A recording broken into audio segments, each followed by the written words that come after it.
What? Crazy. Anyway. Oh, hello, silly. Hello, silly. Silly. Yeah. Also, I finally remembered to fix my nails. I've painted them. And they are in theme. They are in theme for this live. Something that I've never done before. Thank you so much.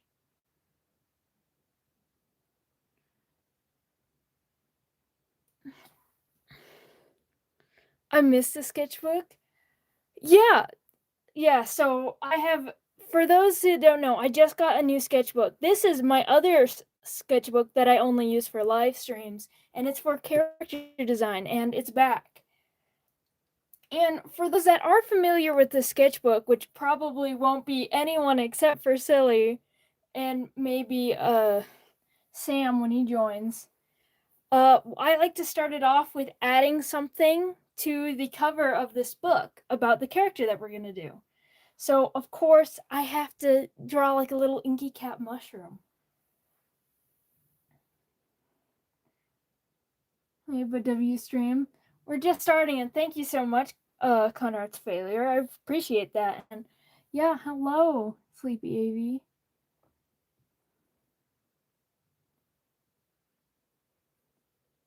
AV. I hate how Discord are. Why is this only like 10 people? It's because we're just getting started. Streams always start small. They grow pretty quickly, especially on Saturday.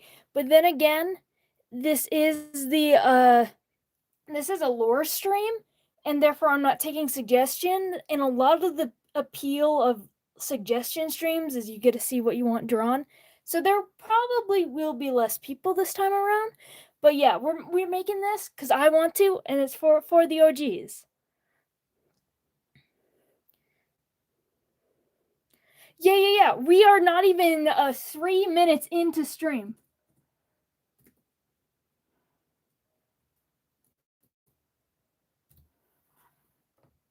Yeah, in fact, I think it's wild that there's like 10 people here when we just started. Do you want the comment of no suggestions?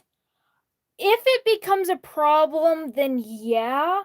I don't think it will be a problem because of the content of what we are drawing. But if it does, then yeah.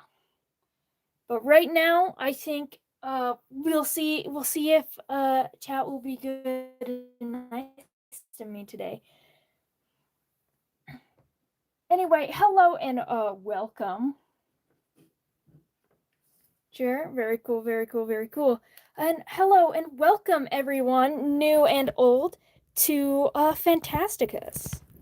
Now, there has been a lot of new viewers here recently, and I don't know if the newbies in chat have spent a lot of time focusing on my content, but Phantasticus is what this channel is about.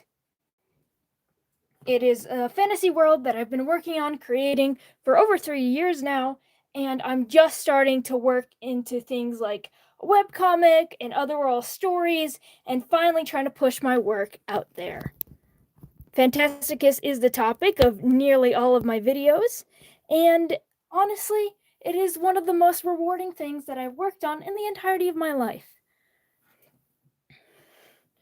And you wanna know what's crazy? Because I've only been using pen for streams, I use pencil for this. I actually don't have a pencil on me right now because I've only been using pens. So, pencil, where art thou?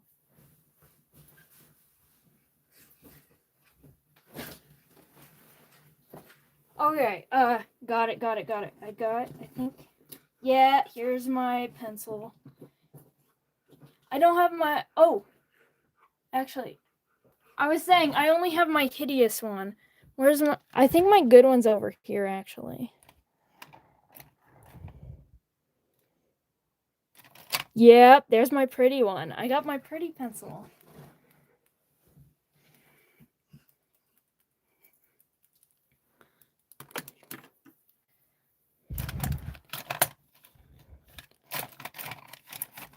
can't find my lid for it though. Oh wait, that's also in my bag. You're dying of thirst? Honestly, I forgot to grab my water, so I'm gonna be dying of thirst too. But I was just really excited. I'm not well prepared.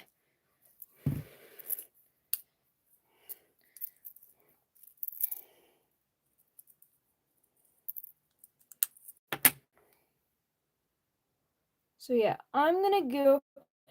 Who's excited for summer break? I've already been on my summer break. It's been very fun. I'm excited to have more time to make content and stuff. That's what I'm looking forward to.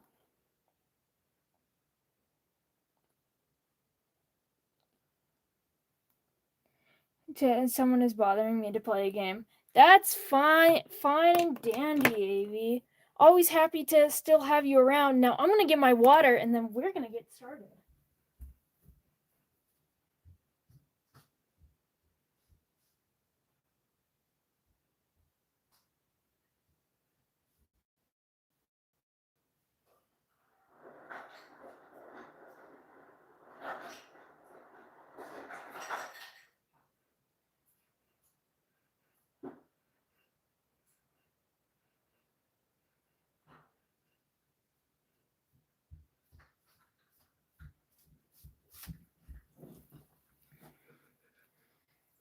Okay. Your summer doesn't start till December? Oh, yeah. That is true. You are in like a different. Anyway, as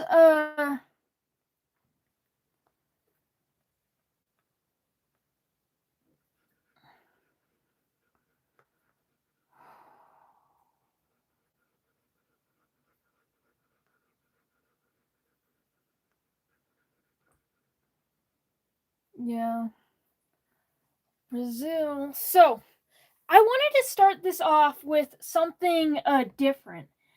So, one, we are drawing a little recommendation. All of these are the colors of one of the godlings of Phantasticus, and I'd like to start it off with a little. Oh, forgot to turn off my notifications. Hold on. I must silence the people. I do not care to heal about them. So I would like to start this off, and I think it would be fair. This is Eve's right here, and I think it's fair to draw our next little detail. Actually, I think that's too close. I want to do it a little further away. I'll give her some space. But let's draw our next little girly, our next little thing right here with the impression of the shaggy mane, inky cap mushroom, which is the specific mushroom referenced in my little picture. But besides this, I would like to do something else, another little special to treat the fans. So those that have been paying attention to the posts, no shame if you weren't, I posted for the live stream announcement, I posted a few images. One, which is the picture that I'm using for the thumbnail of the stream, and three other little images to give you a hint on what today's stream and character will be about. To which I got two. Oh, try to zoom in. Yeah, there you go. Sorry about that. Anyway, so in which I got two responses, two little guests on what I did. I need to, though. I need to, silly, and you'll have to see why. But so one of them by, you know what? I'll feature the username right here. But we have Avion Sage 2011 asked if it was a nymph or perhaps Artemis. This would be because of the second image I posted, which I'll also show here. This image, which that is correct. We are talking about a nymph today.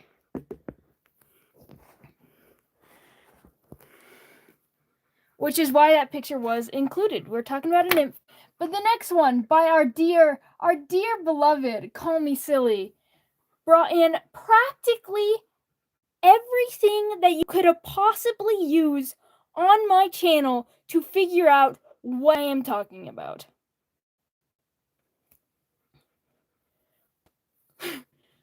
Which honestly was really impressive and really crazy to see, because I'm like, whoa, what the hell? How do you know this? Why do I know this? I think I underestimated how much of a fan you were, and my bad. Sorry for underestimating. Will you show it? Do you want me to show it? You know what? Yeah. I think that people need to know. So this is the comment that was left by Silly. It's hard for me to show the entire thing, but this is the thing, and I'd like to highlight some of the points.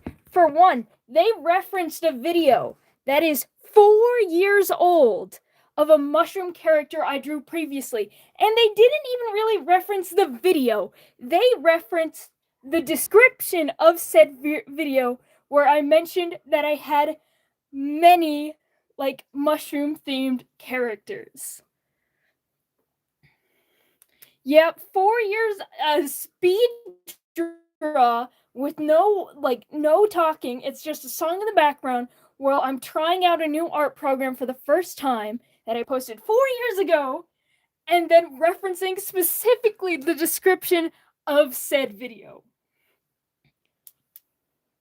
By the way, the word using rewatched is crazy because that implies that you, one, not only watched the video, but two, you went back to it again, which I think that's crazy for a random 4-year-old speed draw. But yeah, I know, I underestimated you. I'm so sorry, Silly. I shouldn't have done that. I have learned the errors of my ways. But yeah, the video was a speed draw about Mogu, and it was specifically that I have drawn several mushroom related characters that were like mostly like forgotten. Now, this character that we're going to talk about here today is much newer than Mogu is. Like, she did not exist. In fact, I'm talking about Phantasticus is 3 years old. This video is 4 years old. This entire world did not even exist when that video came out.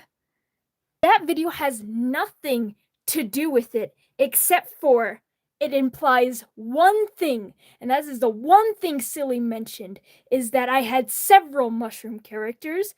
That implies that I like mushroom-based characters, and that means Silly is absolutely 1000% correct that we are drawing a mushroom-inspired based little character.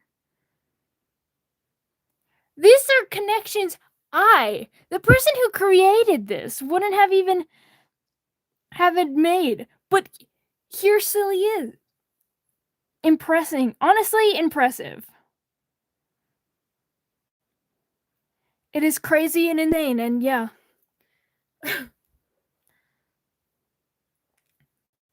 But yeah, so I would like to say, one, there you go. Silly, you are right. Right, but then they kept going. This is not a request stream, this is an OC lore stream. But yeah. But now we gotta get to the good. This is what you call a true fan. Better of what? Yeah. You're not even a fan anymore. You are my wife. I think the FBI is like, yeah. So, and then they went over, which I think this is something that I've mentioned in again, one of those old lives that, yes, they're 2 hours long, but I think it was mentioned in 2 out of 13 lives. Again, I don't even know. Silly probably knows my old content better than I do. But where I mentioned about Phantasticus being part of the planet, and then there's a different underneath section, and which includes the home of the gods, and there's heaven and hell, and all of these places are very intricately connected, and then assumed it was going to be talking. Yeah, exactly. You know my dark secrets. You know my streams where I only had like one person watching. But more importantly, it was mentioned that, and specifically said, I don't think an angel would make someone this uncomfortable to be around. So you're assuming they're some kind of nature demon. As I already explained, we are drawing a nymph. That was my hint from the second image. It was a painting of some nymphs. So that. However, that's not the important part, because this character is very demon-like, and we'll get to that later. But there was another PS about the second image. Could it have manipulating or something like beauty powers? Silly, you have no idea how right you were. One, that's a general. It is a very much of a nymph thing. We are doing a nymph today, but the fact that it doesn't seem like you recognized what the photo was necessarily, but then you you got what a big part of this character is from that image of creatures that you don't even necessarily recognize. Crazy! Anyway, so I think that means let's get right into it then. Is looking through syndromes. Yeah, exactly. Oh, see, that is kind of mushroom based. Mushrooms are cool. So I think it is time that we get into it. Now, of course, we have the Wishmaker and all of the godlings. This is mainly, we're working on a character design. The first part of these streams that I'm thinking only Silly will really know the pattern of is I'm going to talk about the design. I'm going to talk about my inspiration. Dallas does not know what a nymph is. Don't worry, we'll talk about them. But yeah. I'm going to work on the design of the characters, and then I'm going to talk about their lore. Can I go back one page? What page? I don't know what page I was on when you said that. Give me a color. Also, hello, I do remember you, Nico.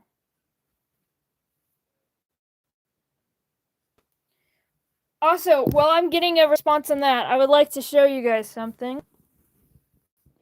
She's sleepy today.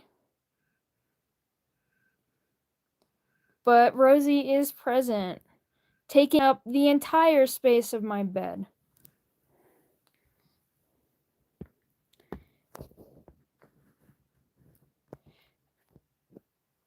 This is not the orange stream. This is a lore stream. But the red one. Oh, that's Karma. This one. This is the only real red one. Gay. That's all you really need to know about Karma.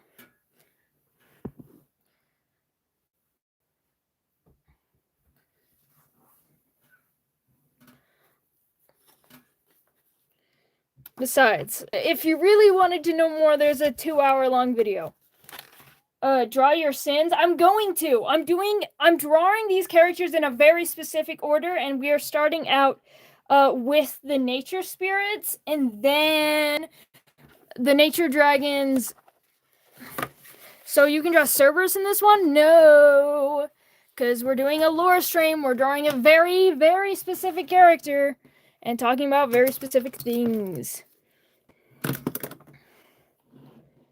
But yeah. I don't know why I'm moving my stand back. I can literally just move my phone back. I'm literally insane. You'll ask Silly. Honestly, I think Silly might be...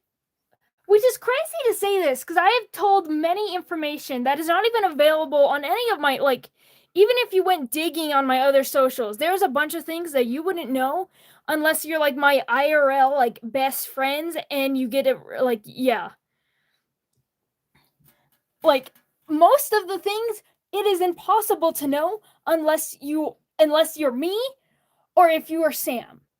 Sam knows just about everything. By the way, here's a little fun fact. Sam, well, yes, he is also one of my best friends. He's also the co-creator of Phantasticus. By that, I do 80, 90% of the stuff, and he also makes some characters and does some more stuff in it. This is my world, but he has definitely added a lot to it. So, shout out to him. But, so originally the character's name we were talking about was Facelia. I don't like that name though, and I've been meaning to change it for like the 2 years she's existed.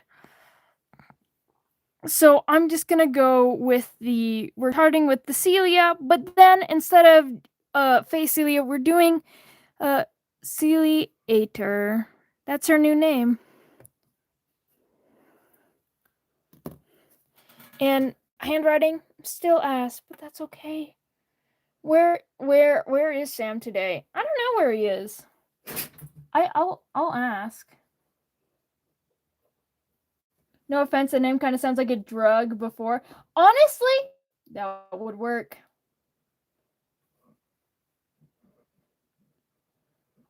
The robot does work less, but drug would work for her. I'm not really vibing with it. And this one I feel like has more meaning without it being so obvious. No.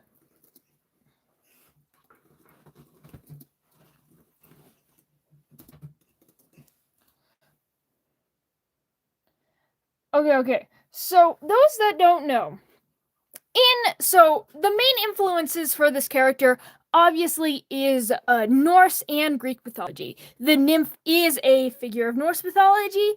Often it is what you call like a minor god. It is a deity or the child of a deity that, while not an active or actual god, does contain a lot of magical powers. They mainly separated into 3 categories: nymphs, undines, and sylphs. Yeah, we are talking about nymphs today. I actually shouted out your comment earlier. We are talking about a nymph today.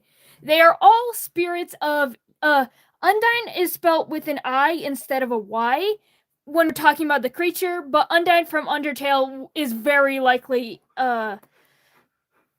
inspired by the actual Undines in Greek mythology. So the main thing is nymphs. One, there is a lot of nymphs.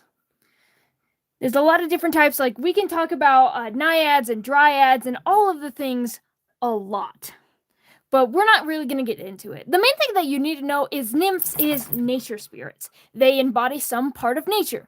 Often, it can be mountains, but they often embody some things like plants and trees.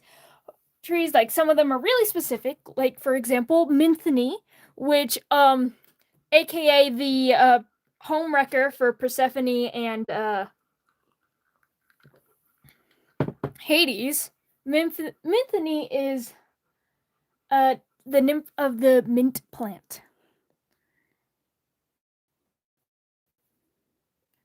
Which, you know what? No wonder I hate mint. Mint is a home wrecker.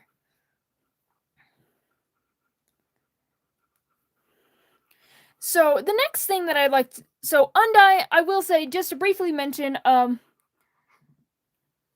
yeah, there are Nereids, which Nereids are weird because they are water spirits, but they are nymphs and they are not Undines.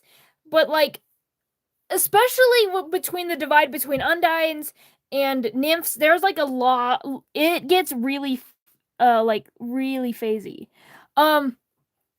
But Undines mainly control the water, and sylphs, which have very little overlap with the other two, but they control air, often weather, and as well as fire.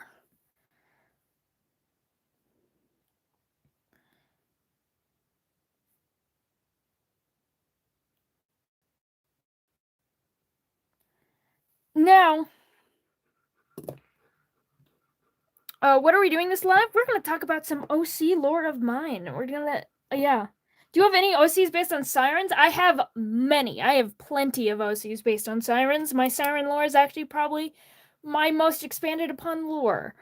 But we're talking about nymphs and the Fae today. Now, the Fae, they come from Norse mythology. Now, I want to specify this one thing real quickly. There is so many kinds of Fae.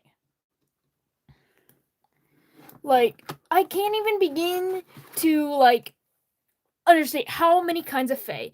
And in fact, that is one of the reasons why, Ciliator is now going to be called Ciliator. Celia, of course, comes from mushrooms, and this is a mushroom-themed nymph, but the ter comes from, or well, the ater comes from the word vater.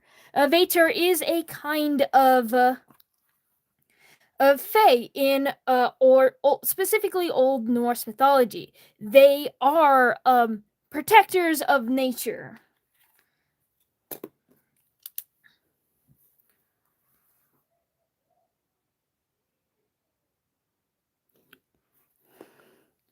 And for my lore, since I'm practically working with like I'm taking bits and pieces from like every single mythology on the earth.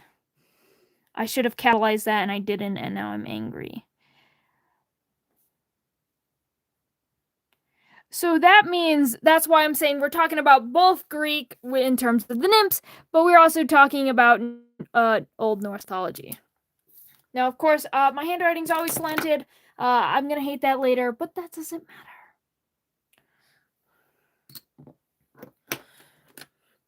So, there was a few things to note about the Fae and how nymphs work in my world. This is set for an entire video. There is an entire video that I am going to make about like my nymphs and all of that stuff. But the nymphs and the Fae are very connected. Pretty much, the nymphs are practically the forest themselves. Well, not exactly the forest, but they all are each of the forest. Like, they are parts of the forest, which thus means they take on part of the forest. Therefore, usually things like insects,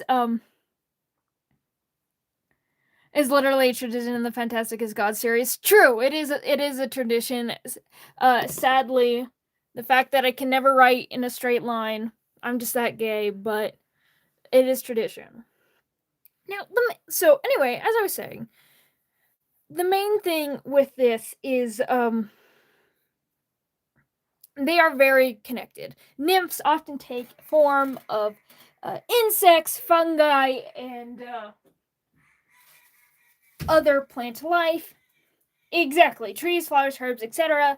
In order to blend in. They pretty much the forest. They are the forest. They not only are they guardians and protectors of the forest. Once you start getting into the higher rankings of nymphs and gain more land and power, you literally are the forest. Therefore, while we're gonna draw this character, we are technically only gonna draw a tiny, tiny fraction of her because she is the largest woods in all of Phantasticus. What we're gonna do is her main offshoot that she uses as a body to interact. It is pretty much what nymphs would call their vessel part.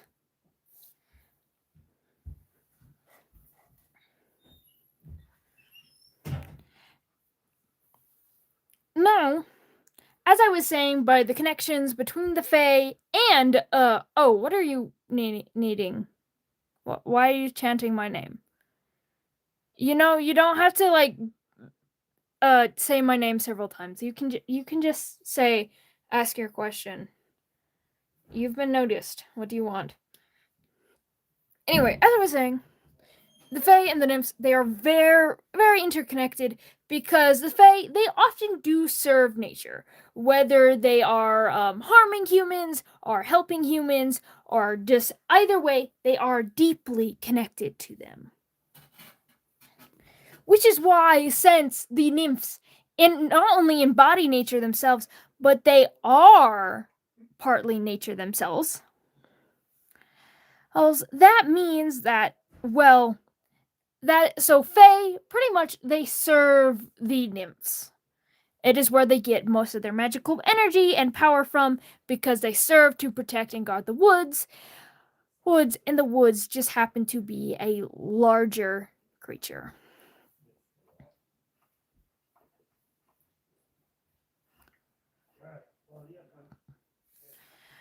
So, for Ciliator, we are starting with the thing. And one thing about nymphs is they are beautiful. It's actually a very important part about nymphs. They often, well, they're not really harmful. They're very more neutral. They can and have been known to lure people to their deaths, especially when they are upset. Or at least, even if they're not trying to kill anyone, they have done things like that accidentally and or like among other things. So one thing that I really wanted to embody is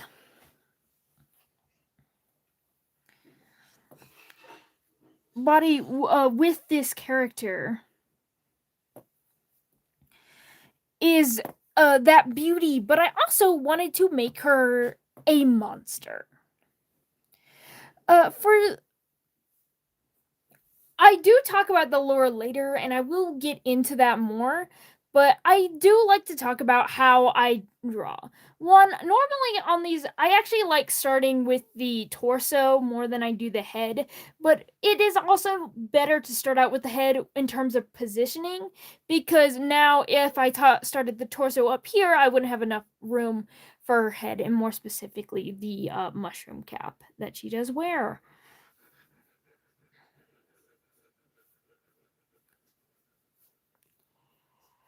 Which is one of the only reasons why I start out with the head and then we're gonna erase it so I can fix it, because there's a big reason.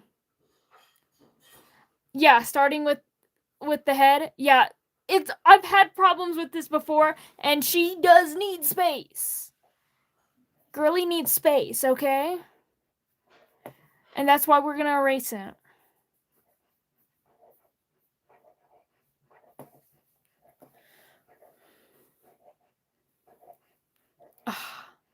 Love it when you're drawing a character so tall, you can just neatly cut out the very poorly aligned words at the top.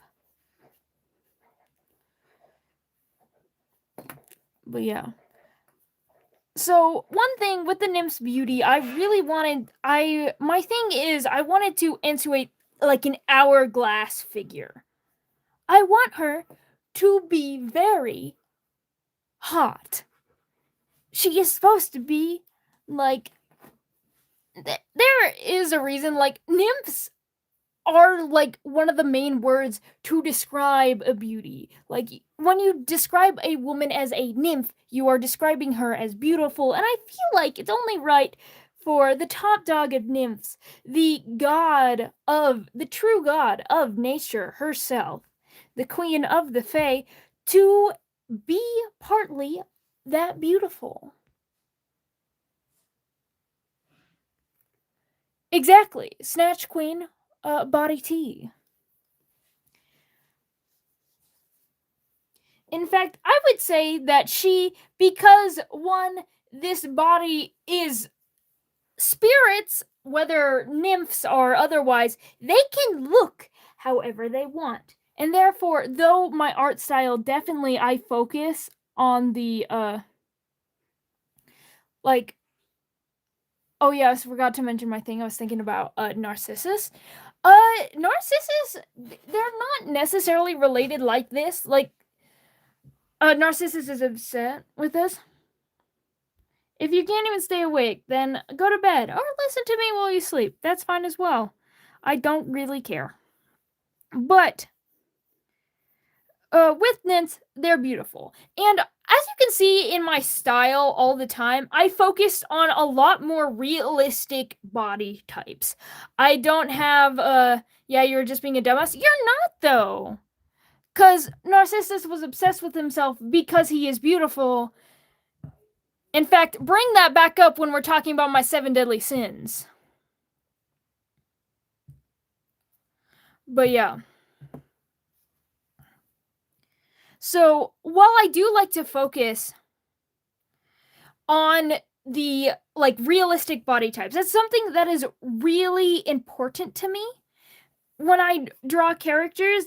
Because like even like my skinny characters, my characters that are supposed to be so skinny that they look like they're about to die, they still have more of a body than perfectly healthy characters in a lot of media. And you know, I never liked that, and I love having more realistic characters. However, she is one of the only few characters that will get away with having very unrealistic body proportions simply because she is a shapeshifter and she doesn't need organs. Her organs are elsewhere. There is no organs in this body except for like a tongue.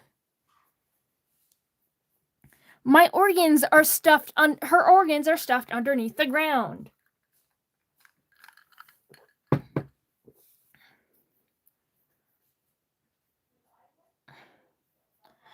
Here is one debate that I've been having, and it's two boob or no boob.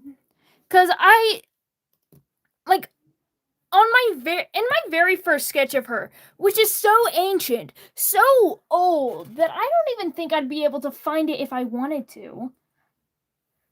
However, in other sketches, I've drawn her completely flat-chested, which I'm kind of messing around with them right now.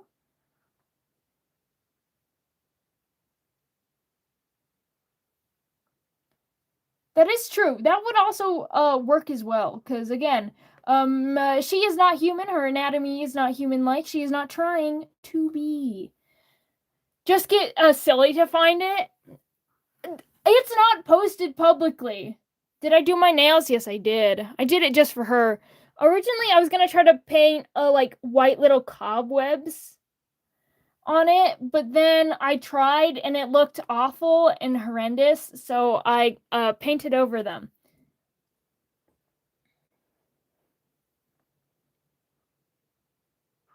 Don't worry. You think Silly can find a way? Yeah, Silly is going to discover my secret, private, only for IRL friends Discord server, which they don't even have Discord to begin with.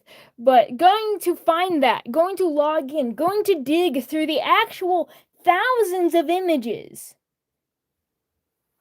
Yeah, I'd hack Mercury's email.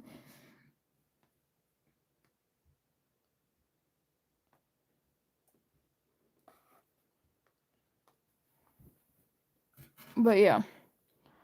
So I'm trying to find her old design right now, if you mind, if you want to give me a second to do that. But yeah. So I've definitely played with the idea of giving her boobs and not giving her boobs. Because one, she doesn't need them.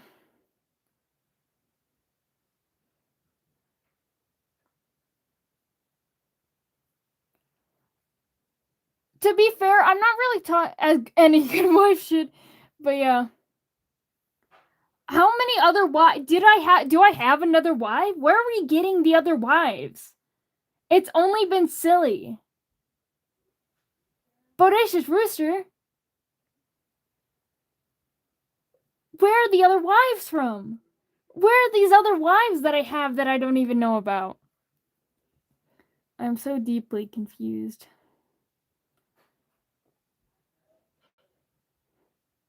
The other wife is me. No, it isn't, Celio. You haven't earned it. You haven't watched all of my old live stream to bring them up in a very niche post.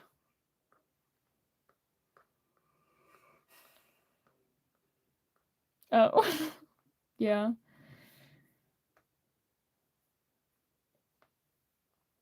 Exactly. I don't know the wives. It's just Silly. Where is she? Yeah. Apparently I am, I guess. Dude, I didn't even know I was doing that. I must be sleepwalking again. Sleep cheating, if you will.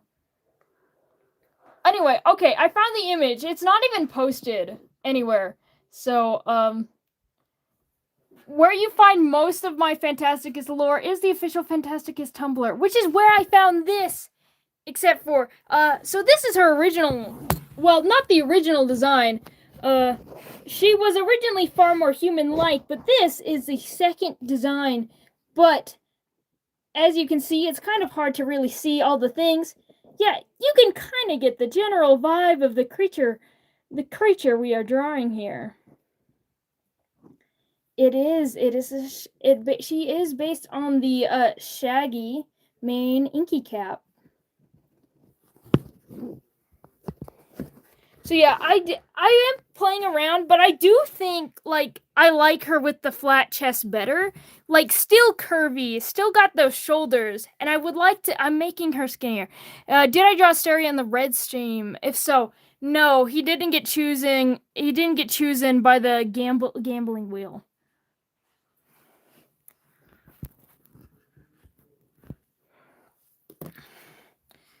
But yeah, and now finally we can go back to the normal. We have the body, and now I can draw a more appropriate head, appropriate little head. But yeah, sorry you're late. No problem, no problem. We are just getting the fun started. And I think I'm gonna make her look directly at you because she knows your sins and she is coming for you.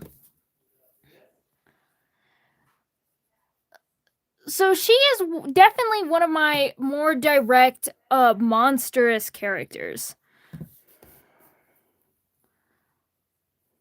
Like, she's supposed to be spooky, she's supposed to be evil, she's supposed to not look like a human.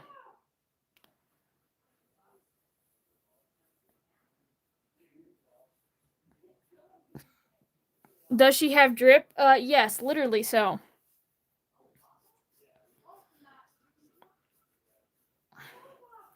So, by the way, she's technically not wearing any clothes. She is the dress. Again, when you're a nature spirit, you can kind of get away with anything. I wanted to focus more into the witchy vibes.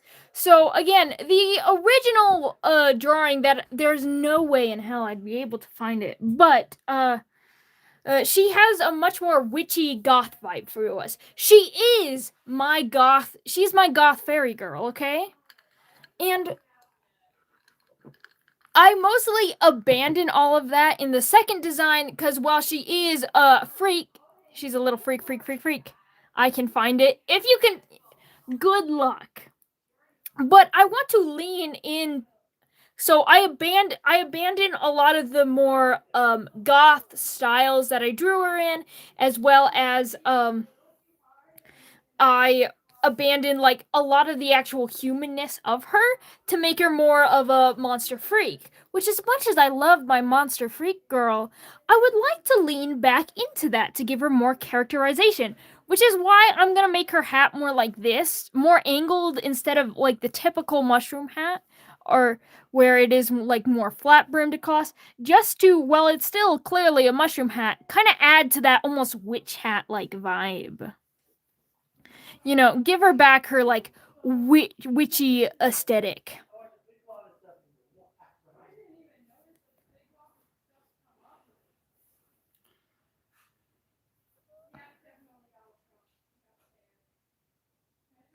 I don't know who Brother Zoltan is.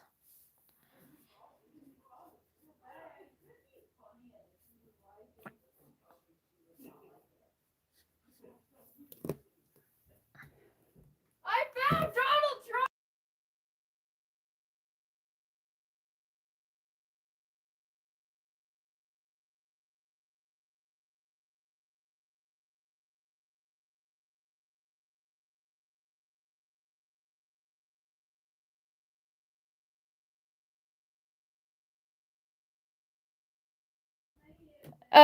Just my sister. She's been silenced.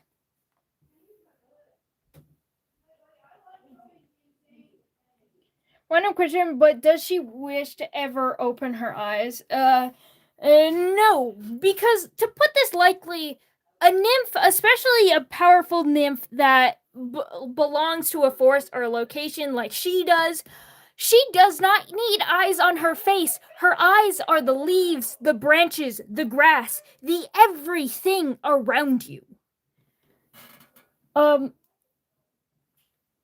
originally she does have eyes, and did also with her the Finding Donald Trump. I guess you know what? I will answer this before I get more questions about it, but then I ask you to drop it. It was she found a piece of corn with a bunch of that little corn hair on top of it. That is Trump. A piece of corn. Anyway, I ask for you to all drop it right now. But that is what she's talking about.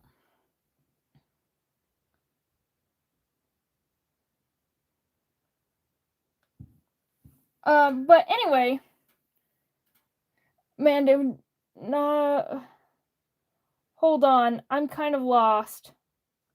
Oh, the Wishmaker. The Wishmaker opens her eyes. Yeah. She is blind though. She literally she opens her eyes and she still sees nothing. Well, she does see stuff. It is just super blurry and hard for her to figure out. And yeah. So, not really much use to open them in her case. However, originally this character has, she has two mouths, one here, one on her chest, and then, I dare you to make a cult based on this, motherfucker. I don't, cults work very specifically in Phantasticus. So it is not a cult, but there is a religion dedicated to her.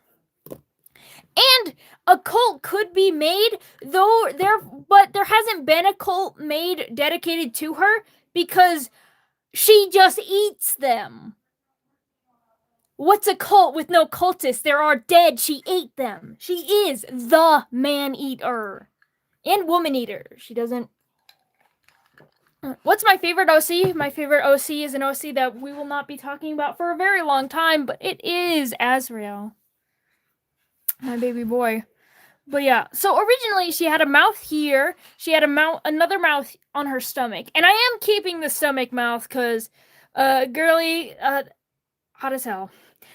I would let her, I mean, honestly, yeah, most people that I talk about would let her. Honestly, to be fair, I kind of would too. She's just a hungry girly, okay? It takes a lot to sustain an entire forest that is also her. But, so I wanted to change something. Instead of doing a mouth here, as well as the mouth here, I kind of wanted to add, oh my goodness. Also, if you guys want to see it, do you want to see the Pride Month drawing of her? I've drawn her I've drawn her 3 times. One of them, there's no way I'd be able to find it. 2 I can, and one of them is the special Pride Month drawing that I did for her. But I wanted to add the eyes, and I wanted to make them more visible. I wanted to make them, lower on the face, make them big. I wanted to give her big, cute, appealing eyes. To add into the fact that she lures people in to eat them. Because she eats people. This is a woman who feels no shame about her crimes.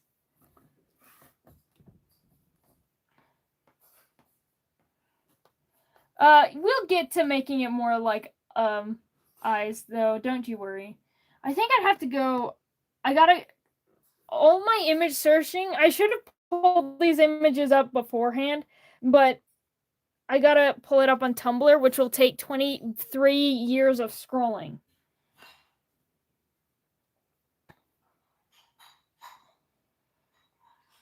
But yeah.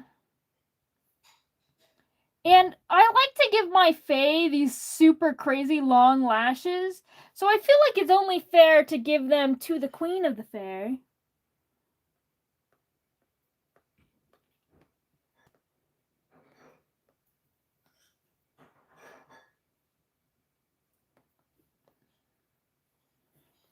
The face of a woman who does not eat her vegetables. Only people. Because she's angry. Also, I guess you know what? Silly, do you want something to actually hunt for that maybe you could find? If you want niche lore that no one has access to except for one person. Oh.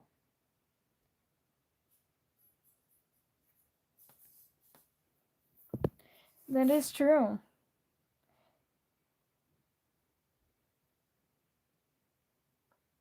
I think I'll do a mouth, but this mouth, instead of being one that does open, yeah, I'll give it.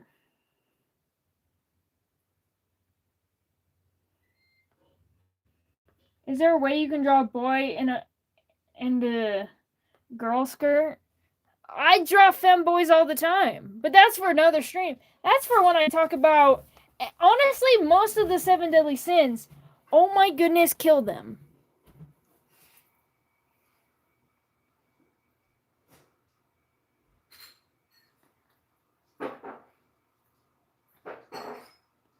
Oh, hold on, never mind. I accidentally scrolled down to a different stream where everyone was spamming numbers that I will not answer.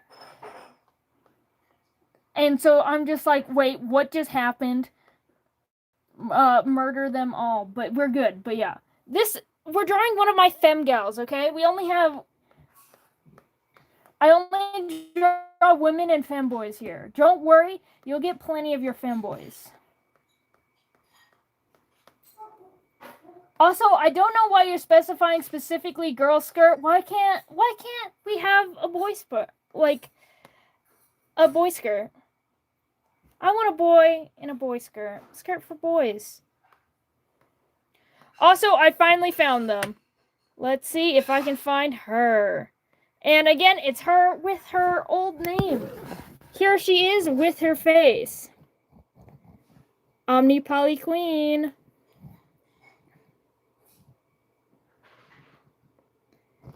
Who eats men. Eats people.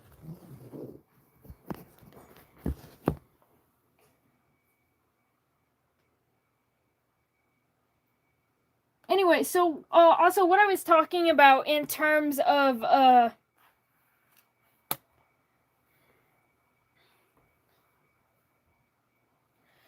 if you want to take the time out of your day to find very niche Phantasticus lore, eats men, women eats them. That true.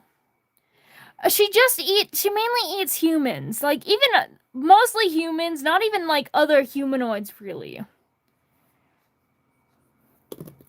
Now here's the next question of the day. Arms. I don't exactly know what pose to put her arms in. Girl eater, man eater, they eater, true. Wait, even a woman that eats babies? Yes, she eats so many babies. She eats mainly babies. Her diet mainly consists of babies. We'll get into that. She'll eat anything that goes to her doorstep. She does not care. No discrimination. If they're human, she'll eat them.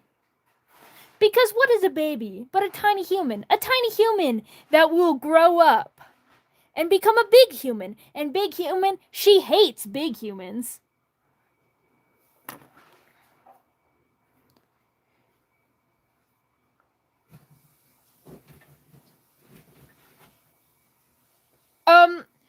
So what kind of baby goes into the forest? For those that know anything about the Fae, it is very often that people give their children to the Fae. They lose their rights to their children, like to the Fae. Like they'll make a deal with the Fae, and the Fae is like, okay, well, I get to get your child.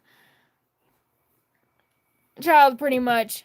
That's like most Fae story. Like a lot of Fae stories come from stealing children. I wonder what they do and changeling. That is true. A lot of Fae stories, I'm pretty sure, like especially with the children's stories, it's being like I don't know about the ones being like, oh my goodness, you like It's a lot of don't deal with the Fae, don't make deals with the Fae, do not talk to the Fae, do not interact with the Fae. They're kind of evil. But true, Yum ass eyelashes. She got them eyelashes. But yeah.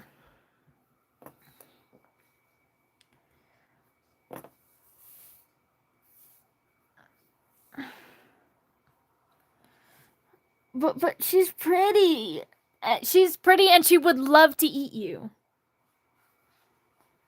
What, silly? What, gun? Oh, are you asking the gun about, Todd? Yeah. Todd, please stop asking me to draw stuff. You've been here long enough, and we told you we're not taking suggestions. This is for lore. Or if you keep it up, you will be shot. AKA, timed out for the rest of the stream. Yeah. They'll have a role with this gal. Okay, she hates most humanoids. Not all humanoids, most of them. She does love bats, though. If they are a furry who dresses like a bat, you might actually not die instantaneously. She's a bat girly.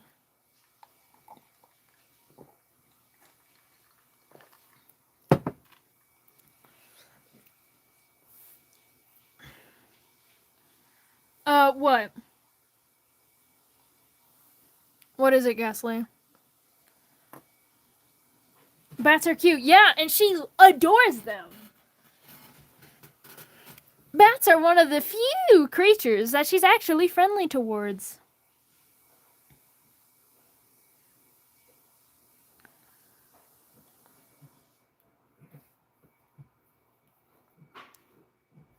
Oh yeah, you mentioned that in the Discord server. Good on you. Good on you. Love OCs. I'm unsure how I want to do these arms, because I do want to have her give her freak monster arms. What about fungi? She is a fungi. True, she does chill. Mushroom Lady? Yeah, Mushroom Lady. Welcome back, AV. But yeah. I'm not quite sure how I wanted to do these arms yet. And you know this, we leave them be. Also, look at me sketching with a pencil. Get him. Me and Hat. Yeah, same wavelength.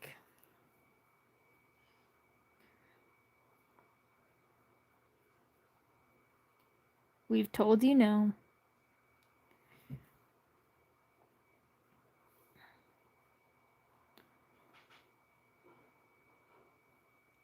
But yeah. Surely any persona of mine, protogens. Well, protogens wouldn't really exist in this world, because, technology is... This world is far more medieval, while protogens are a lot more futuristic.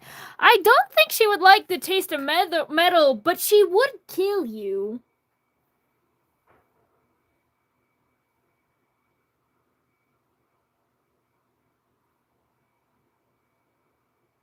Also, I would like to know a little note about inky cap mushrooms. Inky cap mushrooms are poisonous, but they're not poisonous. Here's a little fun fact about inky cap mushroom. They're actually perfectly fine to eat, as long as you don't drink alcohol between 3 days before or 3 days after.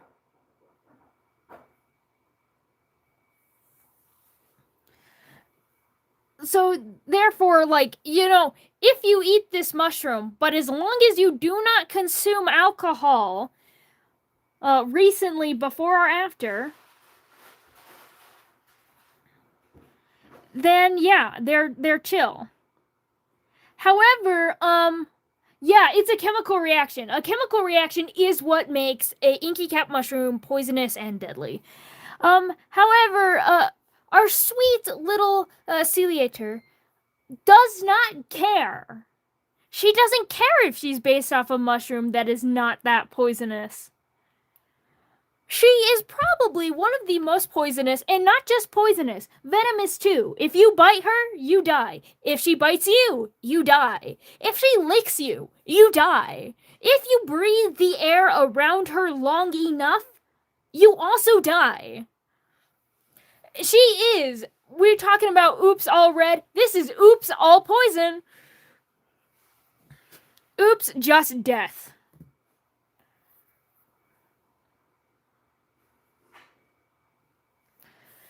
She is OP, true, and my favorite color is salmon.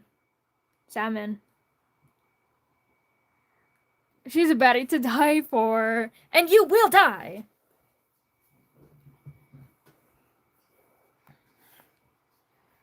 She doesn't care what you are, who you are, where you are. You are dead. To be fair, one thing with OP characters, and especially this applies to like all of my true gods. They are OP.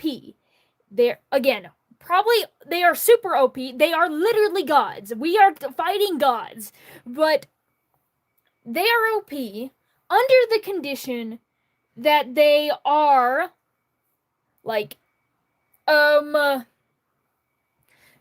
their home. For example, though she is the entirety of forest, she can branch off a part of herself to move to a different environment to go deal with things elsewhere. However, she is like significantly weaker when she's out of her home. The same thing goes for my angels, like the Supreme Angel, who gets a lot of power from the things. She is Yuri True. She is a girl kisser and a girl murderer and killer. But yeah. With her,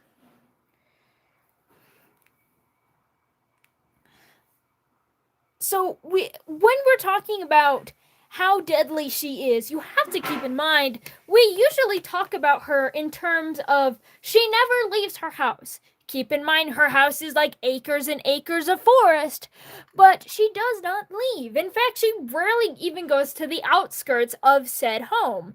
She usually stays right in the middle of it. So before even people can get to her to die, it is often that you will get met by some fae that will kill you before you even meet you, that will then take your body, alive or dead. They will take you, bring her to you, to sacrifice you to her to get more blessings, and so she can eat you. Like, most people die before you can even get there. No suggestions whatsoever this stream.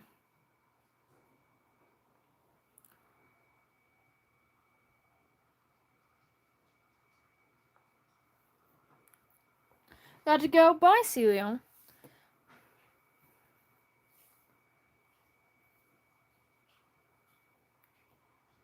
And again, worth it. Yeah.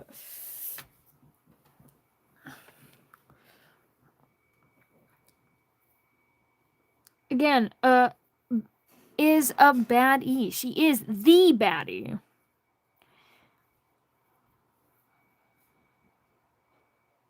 Especially, honestly,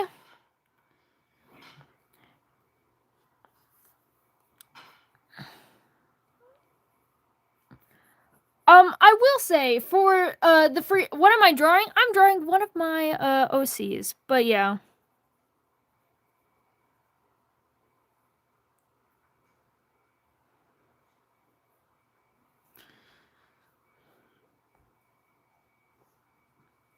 I will like a little worth. I won't even touch her. I don't know how to.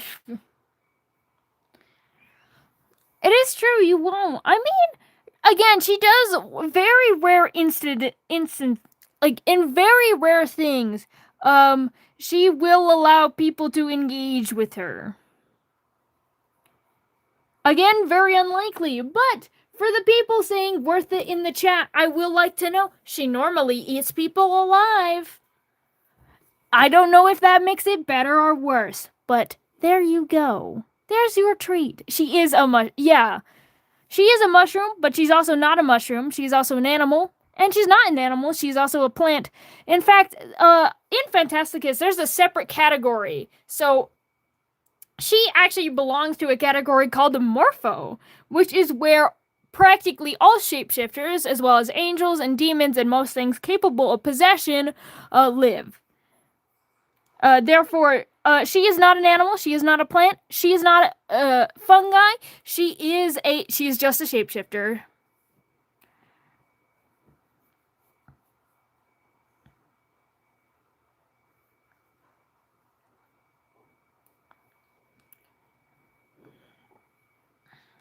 Which all shapeshifters and all of Morpho do evolve from one soul, well, two soul things.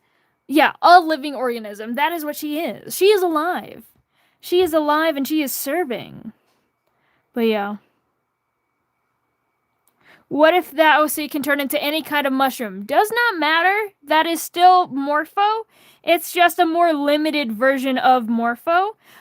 She likes mushrooms. She does love, she is fond of mushrooms. Which is why she looks like one. She chooses to look like this. What is that? My creature.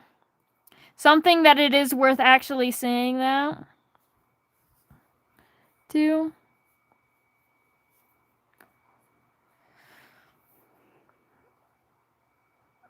How many beings will be spared other than bat furries? If you are any kind of fae or fairy, then you're also spared.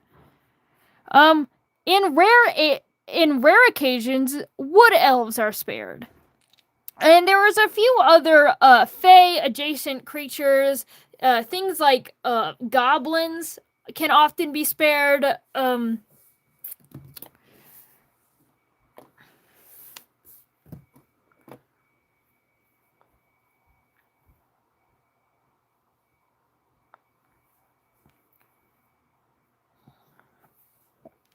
Again, this is often spared. Significant pivotal square also gets you privileges. True! You can be, like, I will say another special thing, or another reason why, especially, like, Reinu, like, Echo gets special privileges because the Fae like him. Reinu gets special privileges because he can't die.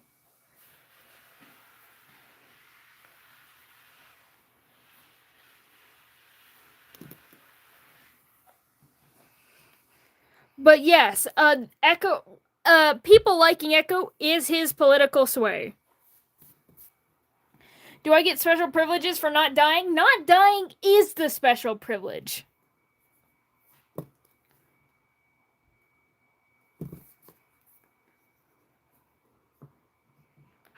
Expecting anything else of her is too much.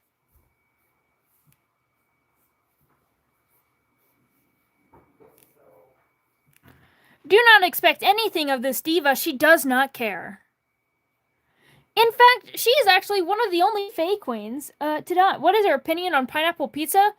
She doesn't like it because it's a human invention and that disgusts her. She just doesn't like people. She likes pineapple. It's a natural little thing. I will say, oh, she's vegan? We're literally talking about how she eats people.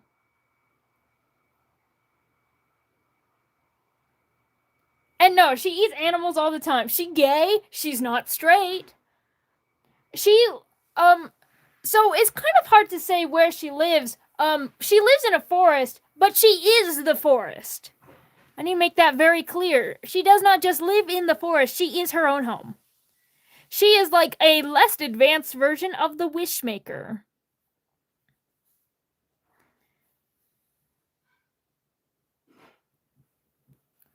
She just lives. She is. Well, she is a very specific forest. She's not just the forest. What do you mean she's... Yes, exactly. No. She is acres and acres of woodland. In fact, her mother was even larger. And the only reason why... So here's another little little bit of my nymph and fae lore. Is one, they don't necessarily... They practically take over the forest. Like, they are parasitic in nature. Most of my magical creatures are parasites. In fact, magic itself is a parasite. Her mother is the Amazon rainforest. Not close, because her mother is also her. So spirits can do sexual and asexual reproduction. When it comes to creating their heirs, they normally do a form of asexual reproduction where they take a part of their forest, they separate it from their being to create a new being, a new independent being, and that is where she comes from. However, the reason her mother was so much larger than she was is because her mother was murdered. Because almost all of the forest, like we're talking about like 2/3 to 3/4 of the forest that once was what humans called the Dark Woods or the Fey Forest, was burned.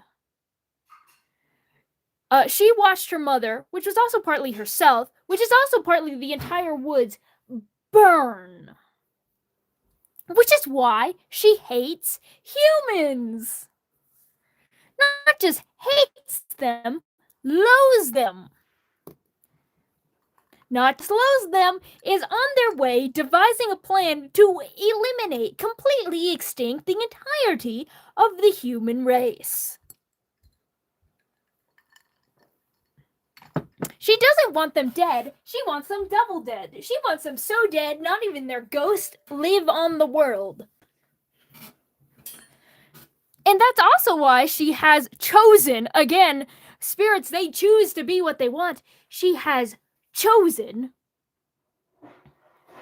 to be so poisonous that you just die. What about humans who, like eco-humans who love her forest? She doesn't care, you're dead. Her argument is that, what about, because a lot of people, they decided to burn the forest because,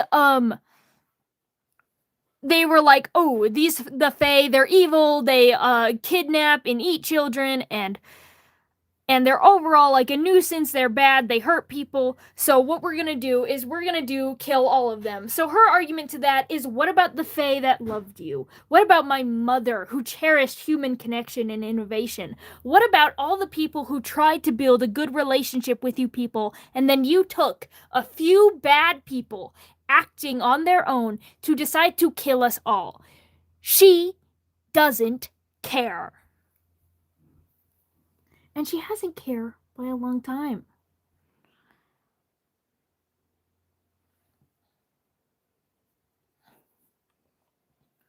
Anyway, as you can tell, the death of her mother has deeply scarred her.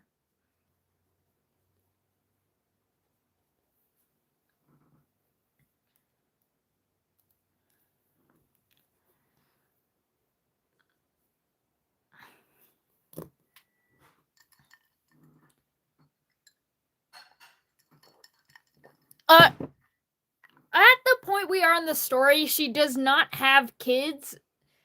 However, she will have them. Step on me said that. She doesn't even have legs to step on you. But then again, she could have legs to step on you. She does whatever she wants.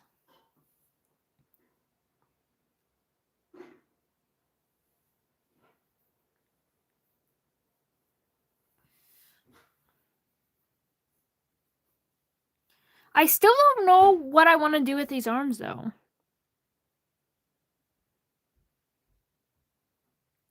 Her firstborn already has a name.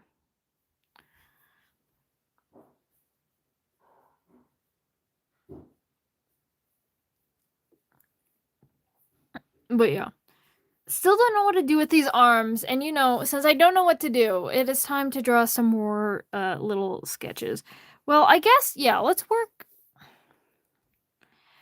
She does not have plan to have a second born. She had her child, and then she's planning to kill herself in an act of revenge.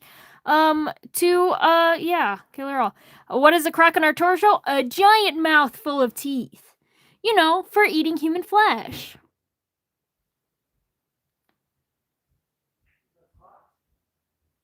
Oh yeah, she. If you're asking if she does eat children, then she does eat children. She doesn't care. Ew, yeah. She's not built for you.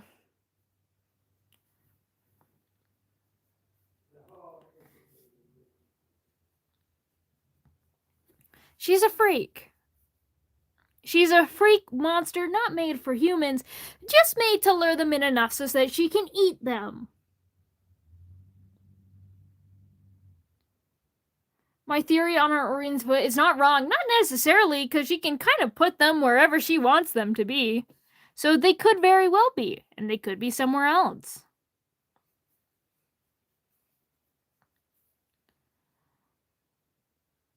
Okay, I'm made for her. Last one. I'm sorry. Don't be sorry.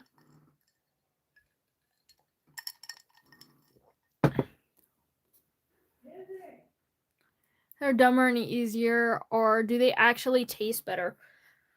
She doesn't necessarily find children better. She mainly just has a lot of children available to eat.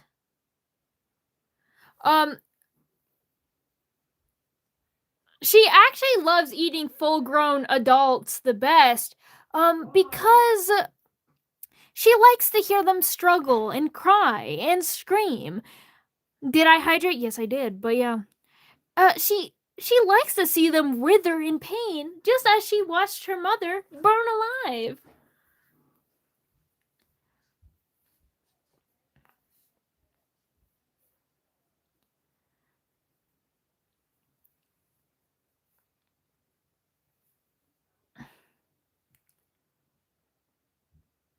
What if she ate a pregnant lady that was about to give birth? She does not care. She's going to eat them. Lobster, so good, yeah.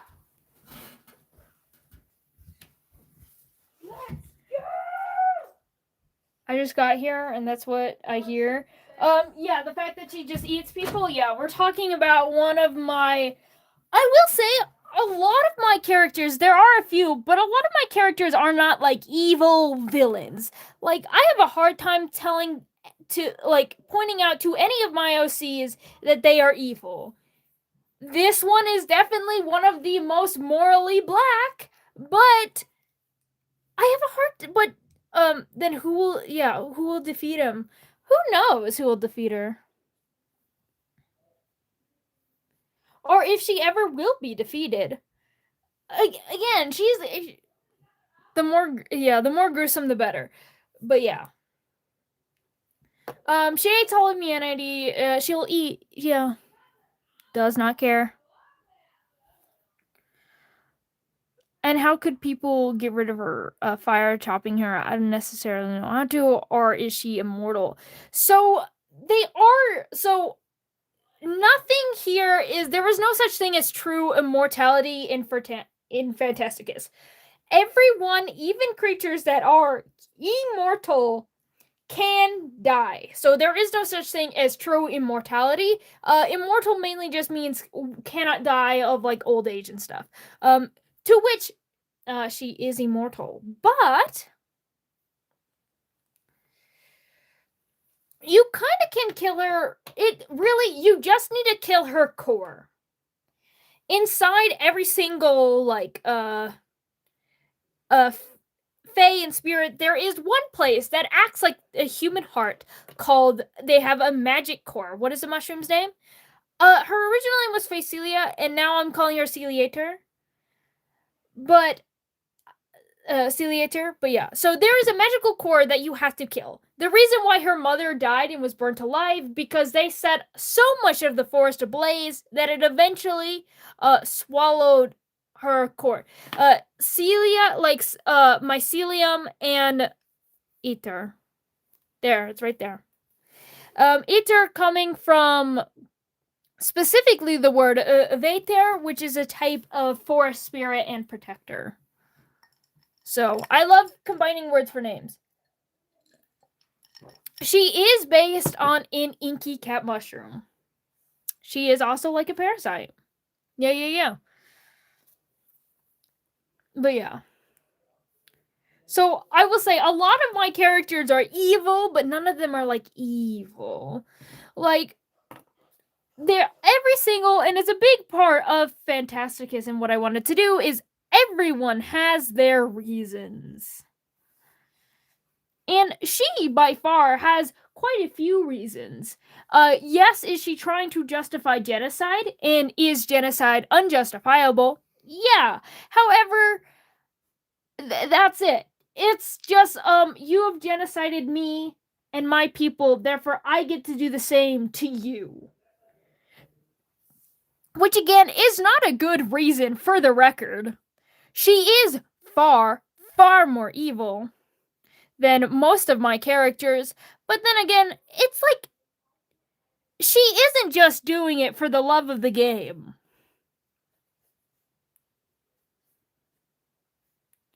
Can you please stop spamming? You will have to be timed out if you keep spamming. The cat box is cute, but you gotta stop.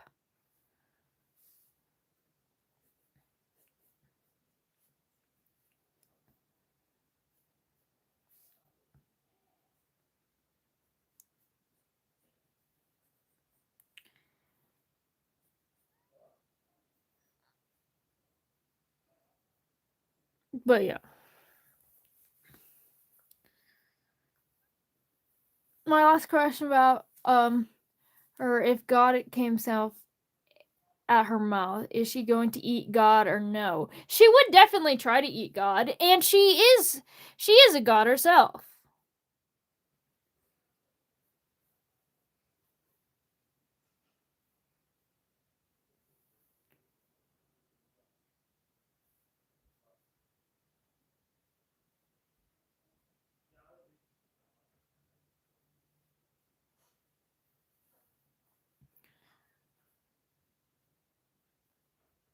So, like, what is a god? But yeah.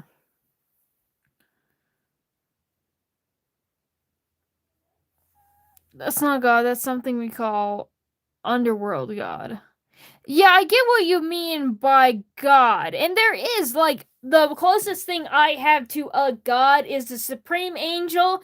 And let me just say, if she and the Supreme Angel came into a fight, he definitely has the advantage given that he uses a lot of fire magic. She would eat him. Because one, this fight would never happen unless he came to her, and therefore you are in her woods. Get 8, bozo.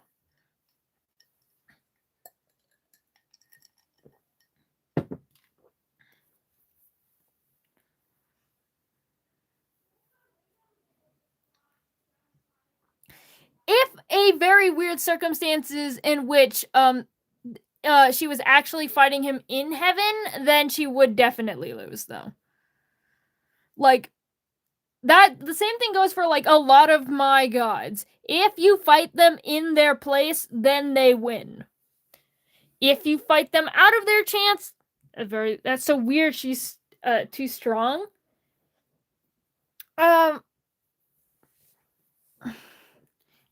Every character has their weakness, and there is no such thing as true immortality or indestructibility in my world. She is so strong.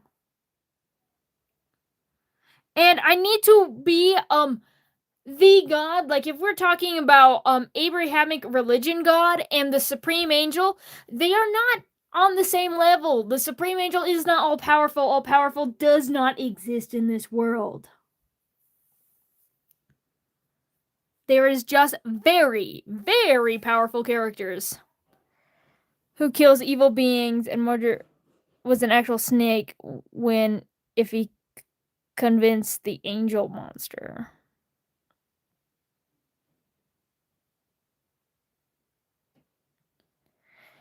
I guess, like, if you get enough guys, you will win. You'll just need a lot of guys. Like, no, none of that made sense. Just controlling reality. See, none of my OCs control reality. That is much too strong for the stuff that I want to do.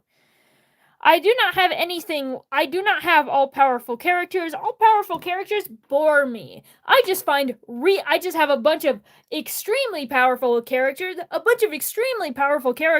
who usually hate each other.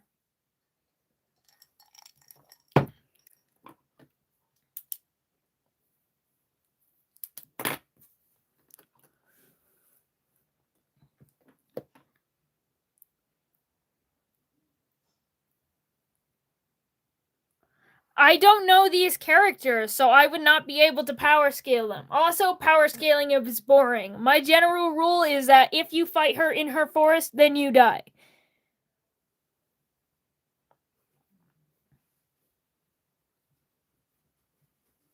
I like Phantasm because it's more realistic. It doesn't have absurd OP powers.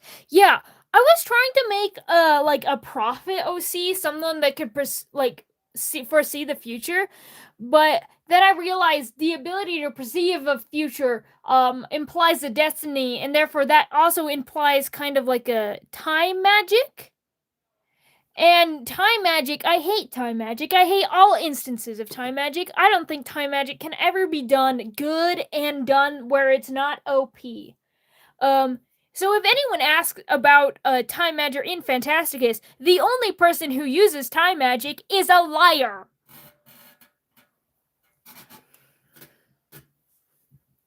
He uses time magic because he lies. Exactly. I'm more of the god of the world than any of these gods would ever be. Does she have a variant like Antarctica or the desert or something? She doesn't really have a variant. And when there is no Antarctica in Phantasticus, it's a completely fantasy world.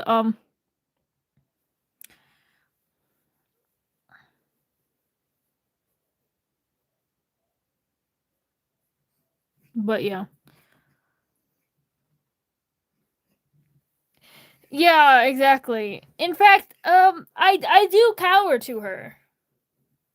Also, me? Kill my pretty babies? Kill my children? Me? Murder my OCs? I would never. No, part of a world where snow is? Yes. There are similar things that inherit these areas, but they aren't quite like her necessarily.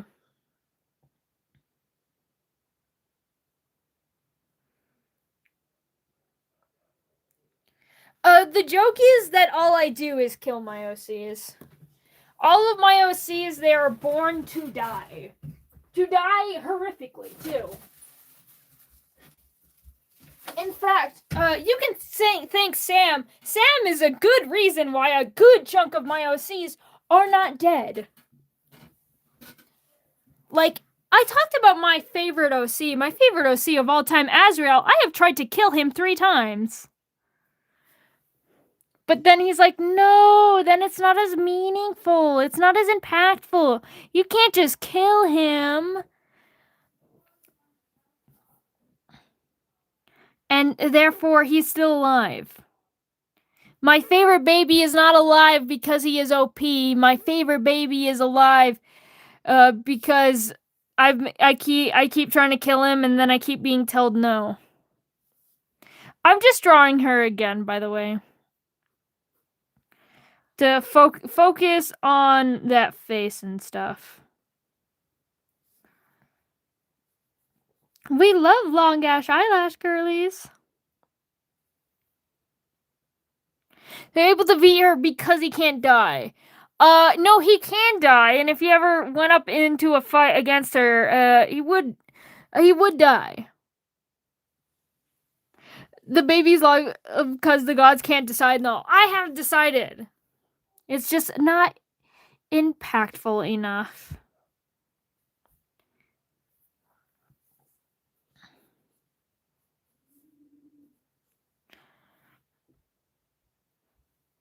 You're gonna go? Bye-bye, have a nice day. But yeah.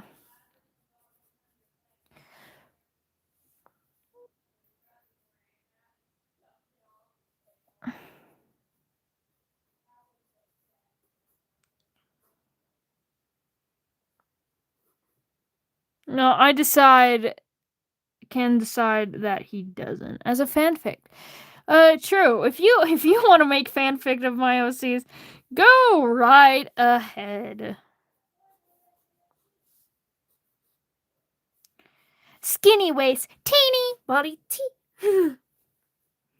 I love her. Again, I'm not a big fan of, I'm drawing one of my OCs. Anyway, I'm not a big fan of super highly exaggerated characters, bodies, and like proportions. But she is the only one that gets freak at non-realistic proportions because whoops, shapeshifter, she looks whatever she wants.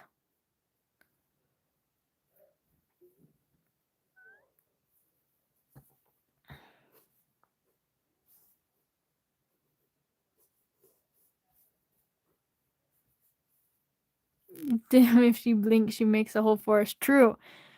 Yep, she's super. But yeah. And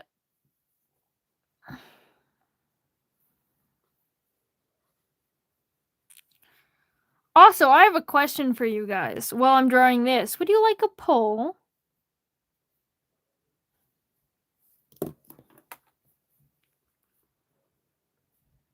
As a treat.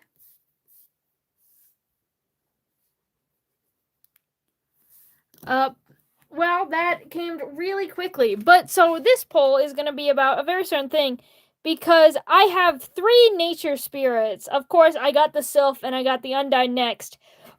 This is about which one do you want? Also, hold on, forgot how to make a poll.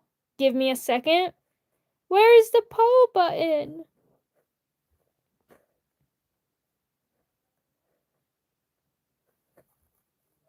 Wrong button.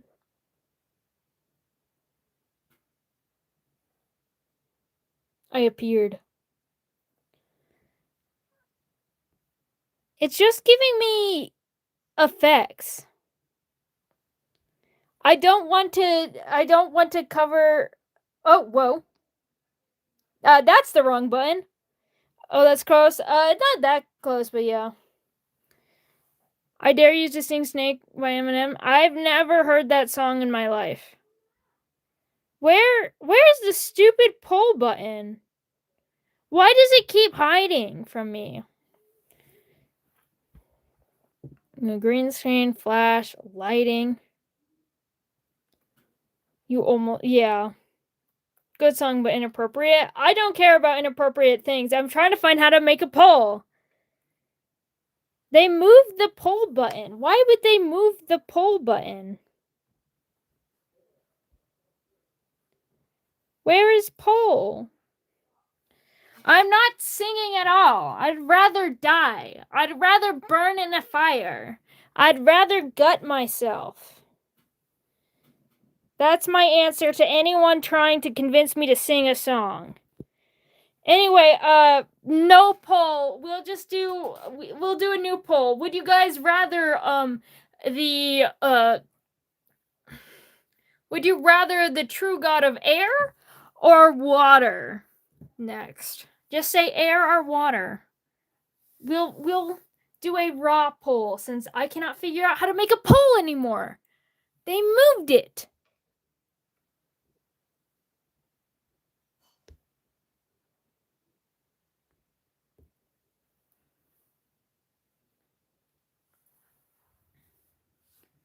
We got 3 water and 2 air.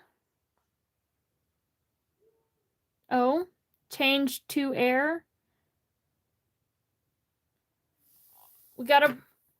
This is very hard, actually. Please stop saying air over and over again. Why did they move it? I'm so sad.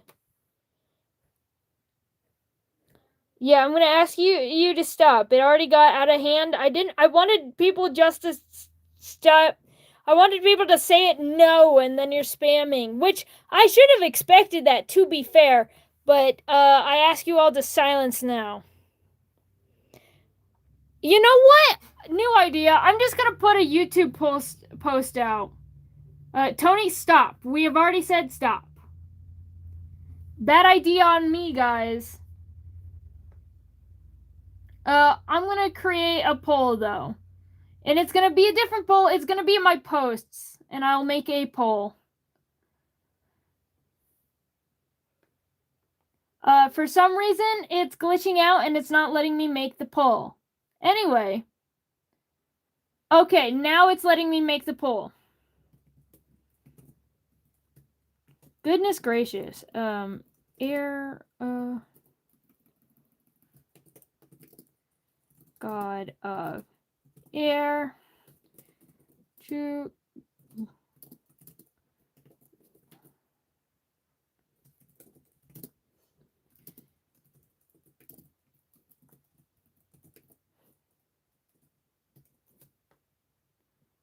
yeah, YouTube doesn't want to poll today. I don't have a picture of either of them, and it wants me to put in a picture. So, we'll put in this one. And we're gonna do, what's a good water image? Oh, I have a picture of a watermelon. I would like to say that the pictures have nothing to do with the poll, but there has been a poll that has now been posted. I will figure out how to make a poll again. Bye, Ghastly, but yeah.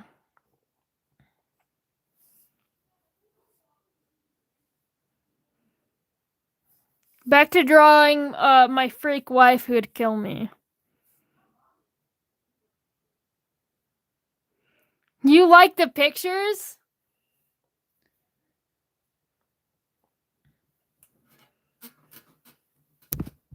They're the best that I have. You can't vote? Why not? Did I mess up? I'm really good at that. Oh, I didn't make a poll on the screen. The poll is in posts. Unless you're talking about the poll that is now in posts. But yeah.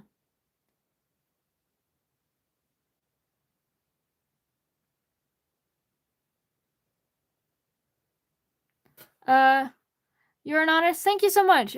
Connor Slays.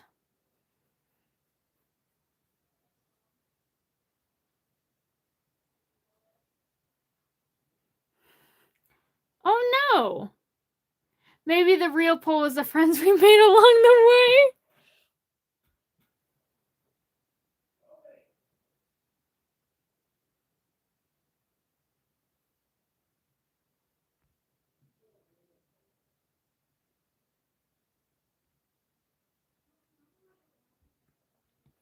Yeah, I'm sorry. I don't know why they don't want me to make poll anymore.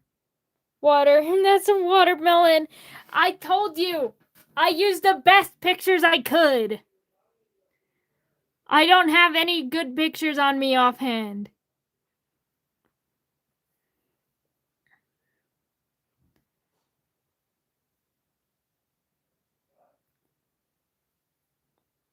Welcome back.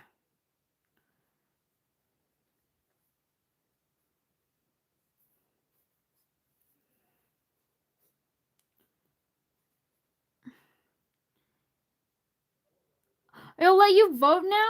Why did you just have a picture of a watermelon when I was drawing AI generated fruit? I forgot to delete the reference pictures. That's why. Are you taking suggestions? Nope. Not this stream.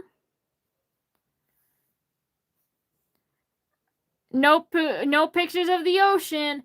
Just a picture of a watermelon.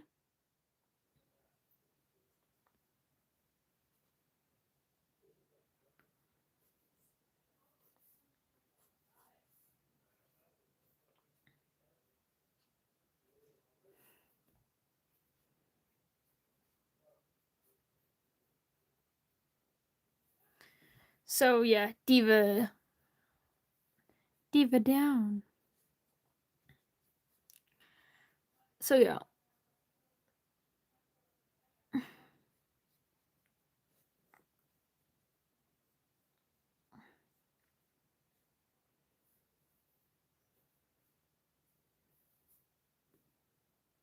The girlie in the video. Yeah, exactly. I never delete images. AI, how dare you? Yeah, I was redrawing characters to be like, yeah.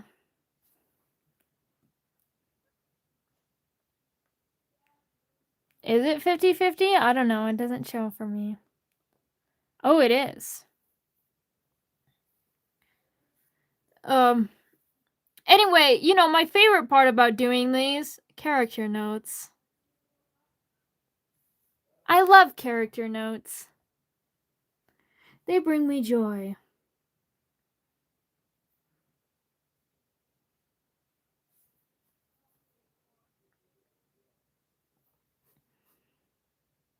My Mobile Legends. I have no idea what that is.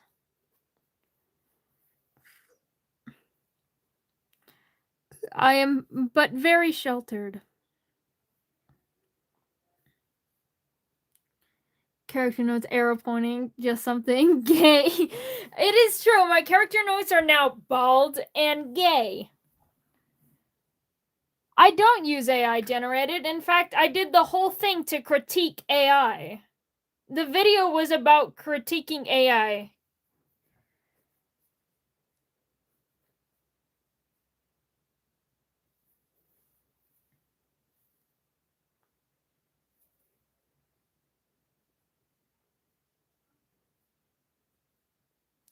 Here, I'll do an actual good character note, though.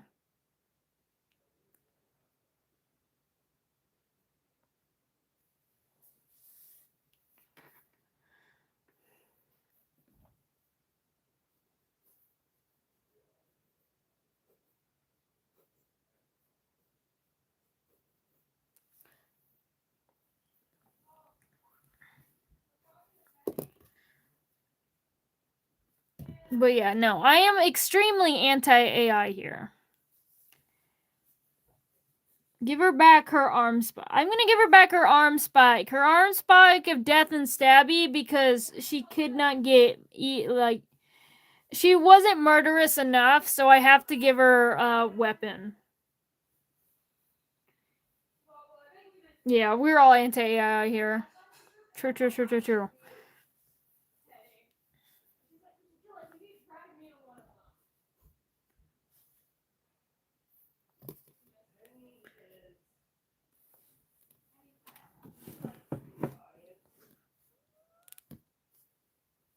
But yeah.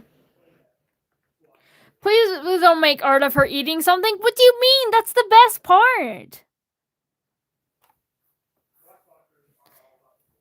If her, why not eat? Consume. Too damn bad, boy. Exactly. Actually, I have done so much artwork. I want to do more. I have even more ideas of making art of people committing cannibalism, doing cannibalism, like are doing man eating. So not cannibalism, but eating people. Cause friendly remind you, people are gonna like it too much. Honestly, don't care. That's half. I like. I think it's hilarious when people simp over my characters. In fact, I've recently worked on a tabletop role playing character of mine that people have actually been like, you know what? I am straight, but would. And honestly, that's the best compliment I can receive.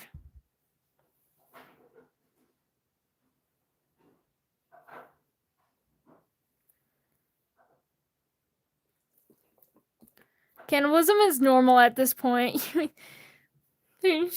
Yeah.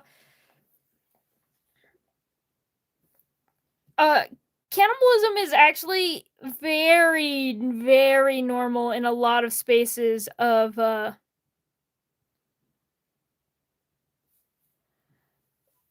Phantasticus specifically. But yeah, hold on. I want to zoom into my mushroom drawing more. Why won't it let me? It's evil and mean. With hips that do not lie and exactly. Do you guys want to see the character that I made a straight guy simp over though? Do you want to see him? I'll show him. In fact, he's a character that I like so much that I'm making a Phantasticus version of him. Of course, that means I have to change some of the lore, but yeah.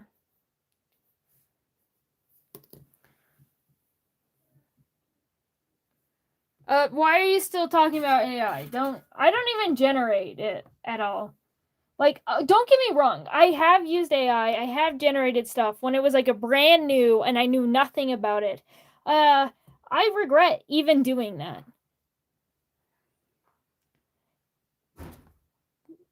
To be fair, I did. Like, I put my own art into the generator. I put one of my drawings, and I regret doing that. And I'm very, very anti-AI. And again, I was a child, so. There's lore. Where is he?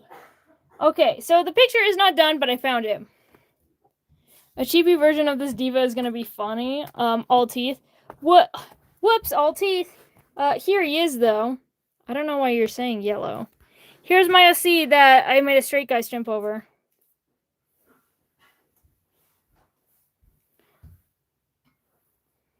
Here's my man. Here's my diva. His name is Sandalphon. Everyone calls him Sandal. I'm not done, obviously, but yeah. This is my girly pop. I see why, yeah. Because he's covered in tattoos and has the makeup of a god. He is half angel, though, so.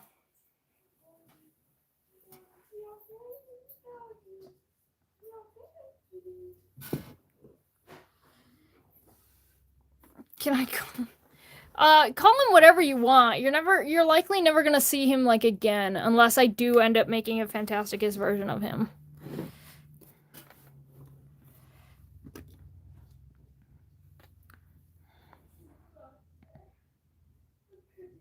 I'd be also for you because I know the comment was hidden, but I will respond to it. That dude looks like a she. That's the point. All of my characters are femme here. Women, femme. Non-binaries, femme. Men, femme. It's oops, all women.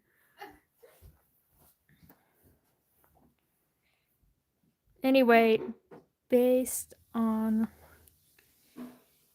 shaggy,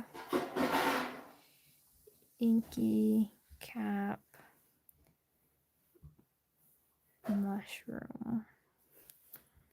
Then I came along and ruined it. True! Stop making me draw characters who are masked. What are you doing? You're ruining the vibes. It's oops all femme. Someone did not get the memo when creating OCs for my world.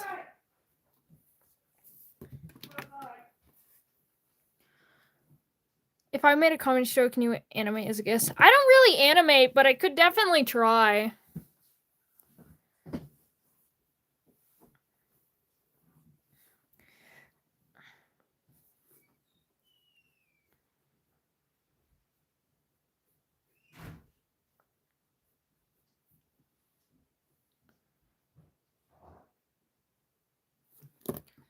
I don't really have much, because normally I like to practice expressions of the face, but like, her face isn't real.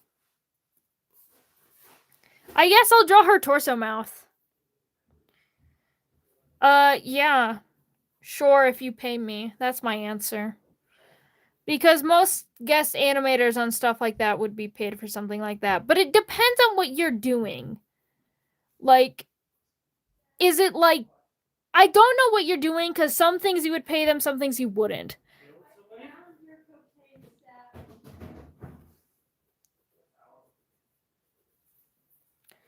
Since I have no face, but yeah. Hi and Bilo. Hello, Gabrielle. Oh, Gabby. Gabby is what you wanted to call, I think.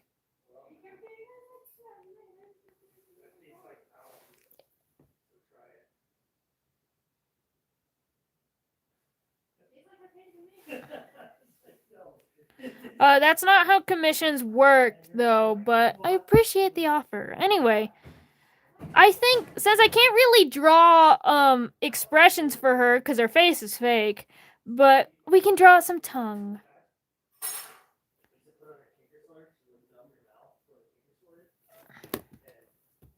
She got that mouth, girl.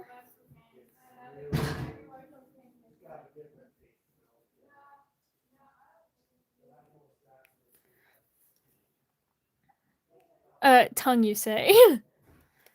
Yes, I do say.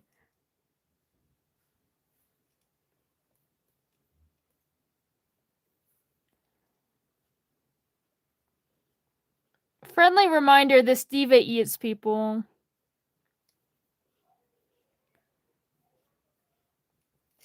By the way, let's say if you do actually have the chance to run into her and you do not die, I feel like, more attractive for victims? Exactly. Her face is a ruse. Her face isn't real. I volunteer as stream mute.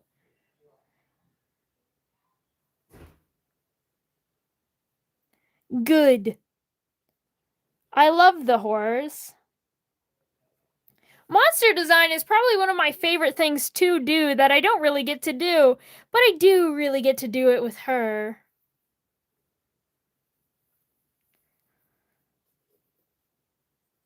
Body tea. Taru! The most body tea a character can get. I sub, thank you so much. But yes, she does have a pretty face to appeal to victims.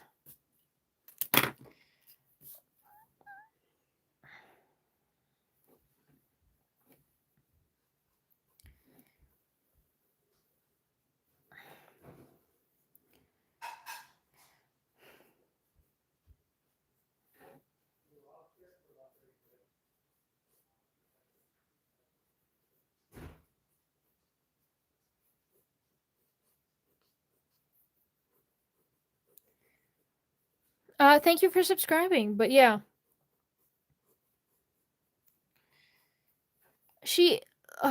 I'm having such a hard time figuring out how I like to talk during these streams, because it is mostly lore, and I want to give you lore, but I'm definitely having a hard time with my words today.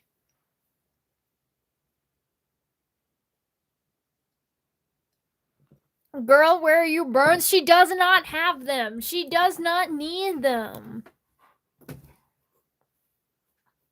I mean, she does have them sometimes. Bones are optional in this place.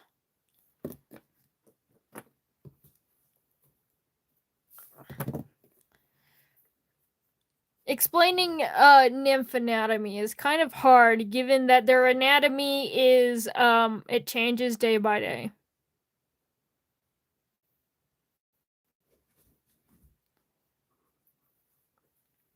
There, just cause you said I don't draw her eating someone, I'll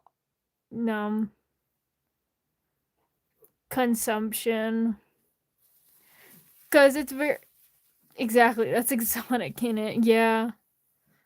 Oh, hold on, Rosie wants out and she's struggling. Here you go.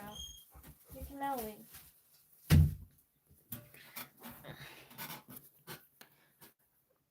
I need to draw this human arm much smaller because she's huge.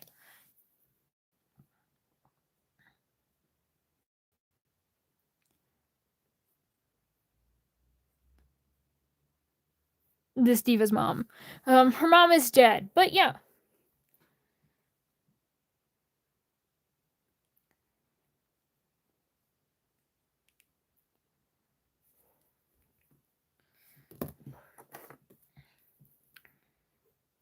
Bro, get aided. Yeah, but true. In fact, her mom's plant is actually extinct. Was exotic. True. Yeah. The plant her mother chose to base herself off is an original species of mine that I need to work on developing better, so don't ask me about it. But It is a thing that no longer exists. In fact, you can only find it in the possession of even Kali, the god, the godlings of death and life, respectively.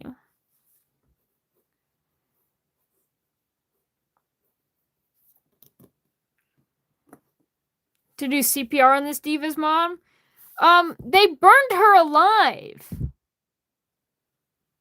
What kind of CPR are you supposed to do on a charred husk?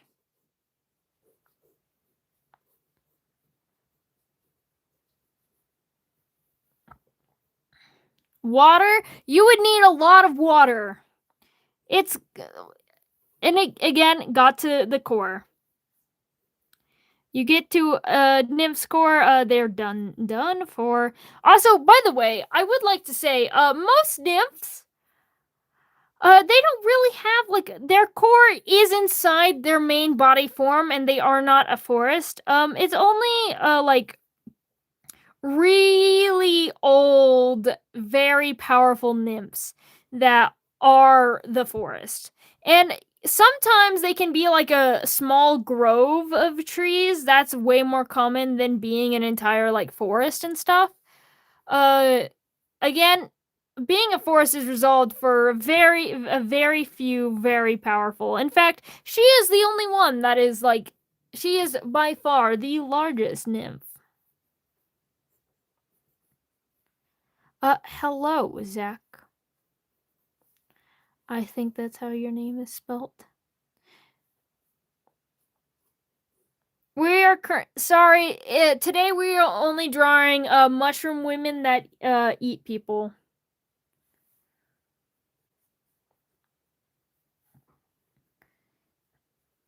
It's Oops Cannibalism Day. What's their nature? They like to collect. Yeah, it makes sense. Gods of nature. They collect dead animals like biologists. True. Yes. Kali and Eve. They go around collecting dead things. And in fact, Eve. Eve and Kali, they died in that forest fire.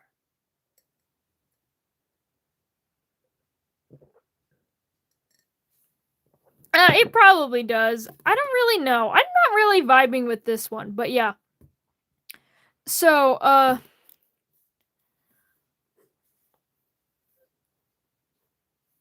maybe, I don't know. I don't know how I would make it less inappropriate, because it does definitely give that vibe, but, maybe no one ever says it right. Well, I guess I did. I'm just gonna remove. There we go. Chomp, chomp, chomp. I think, just erase, and that helps. Because, again, I'm not really vibing with that face and stuff.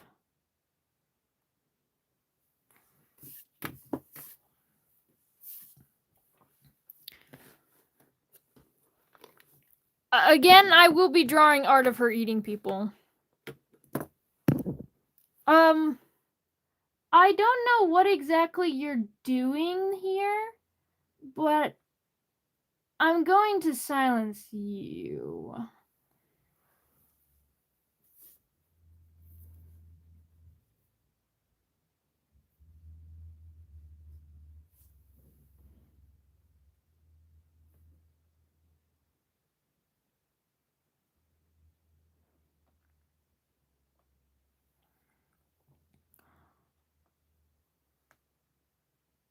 Again, I really don't care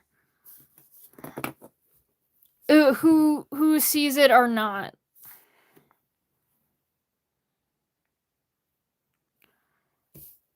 Oh my goodness, I gotta draw her on the bone chair.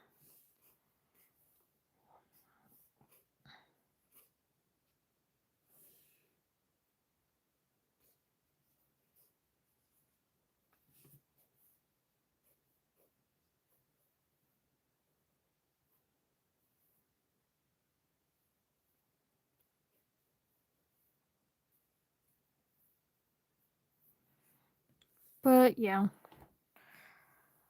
Oh. Sorry if I'm coming off as really tired. I haven't done a lore stream in a while, so I'm still trying to find my groove on how I want to do these kinds of things.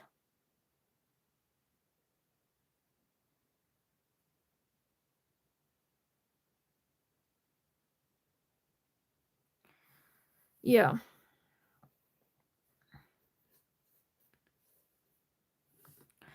Yeah, it is true. But I think we're just about out of time. I think it is so. I will say, with again a lot of my art process, I usually like to start by drawing torso and then head. As you can kind of see, I've kind of been changing it up a little bit because I'm trying to manage space.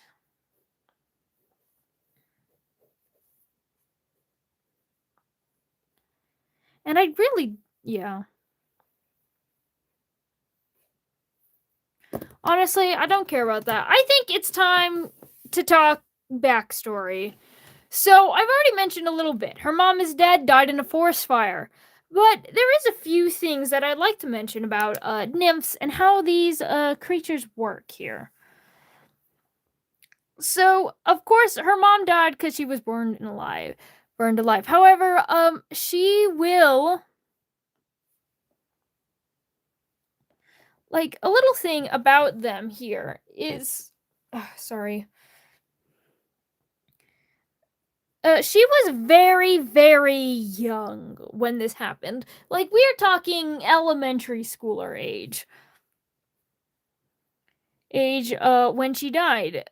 When her mom died. And here's another thing of, with the, I mentioned even Kali earlier, I've also mentioned, especially in their separate lore videos and the little shorts that I've made, that they both died in a fire.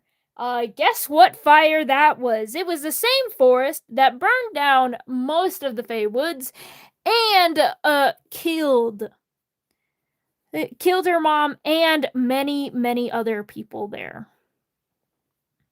And this forest, actually, because of how vast it was, it actually caused the extinction of many species of plants and even insects, of which her mother was the plant that her mother mainly took after is one of such.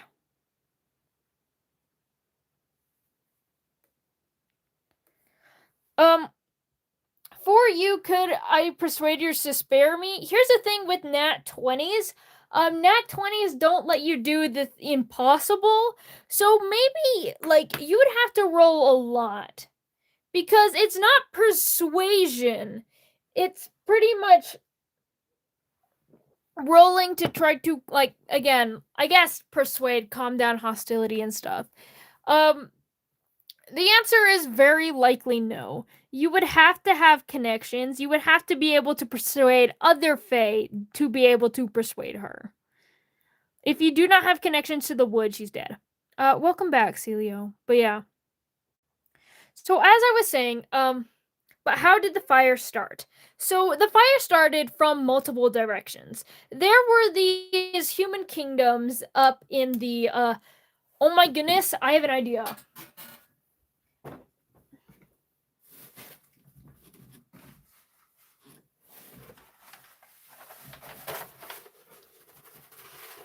You guys want lore? I'll give you lore.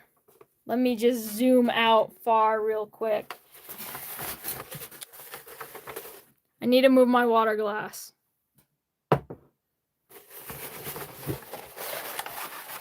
This is the map of Phantasticus. Anyway, so the fake forest is kind of like, I need to finish drawing. Like, I need to finish fixing up my map and stuff and writing locations and stuff. Anyway, this is one of the swampy terrains. The Fey Forest is right here. Most human civilization comes from over this area here. However, the Fey Forest, the original Fey Forest, pretty much spanned this entire area. So this entire circle of land mass was the entirety of the Fey Forest. It is one of the biggest. It was the biggest forest of all time, and it did reside over, like, most of the world. So I'll put it into scale. Most of the Fey Forest was, like, this big. Now it is this. So that is because, Eve and Kali, they start their journey mostly down here to which Kali gets captured and stuff, and so does Eve. Eve comes from like right up here, them, and they ended up being brought to the same black market camp. And then as they were traveling, they went along this ridge of the fate of the fairy forest, into which they got about around this area. Yeah, they traveled a very long way. Right, to which they were being hunted down and pursued by the humans that captured them originally.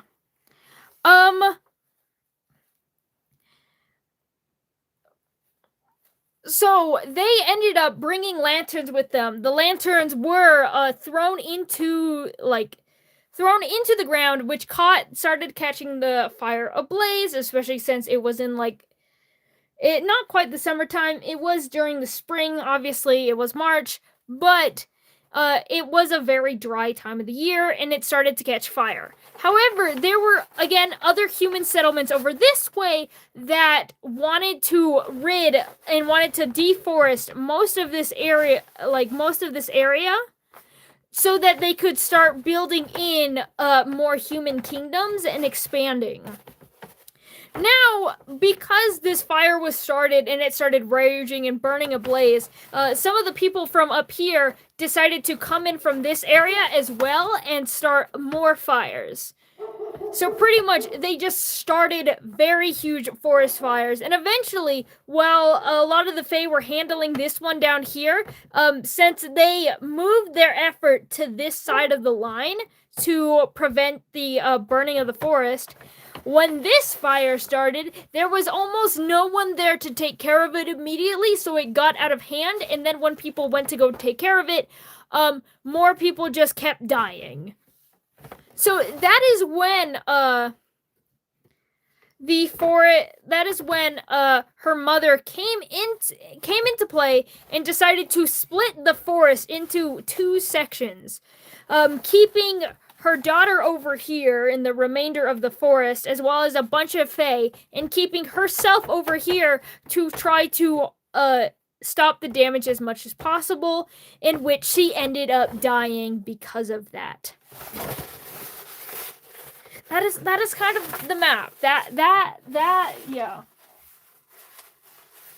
I need to work on drawing more icons on this map. It is very empty.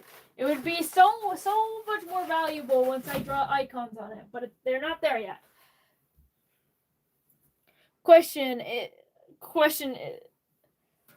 is the girl man in your universe? What do you mean, the girl man? Who is the girl man?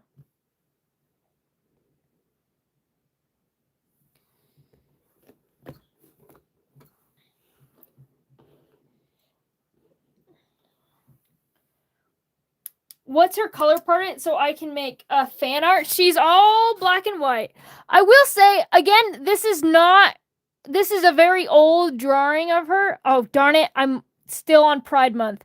I need to find the other one. Don't worry, it's easier to find. But I'll show you another old drawing. Her color palette is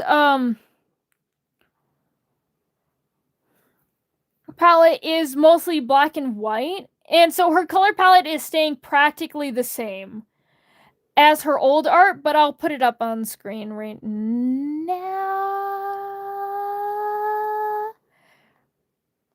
Now. Oh, whoops. Hello, Uriel. Anyway. Yeah, I need to put in naming, but yeah, this is her color palette. So, tongue, pink. The rest of her, I'm using blue line art here, but most of it is just black. I wanted to use blue line art because I wanted to be special when playing around with concept art, but yes, she is she used black and white.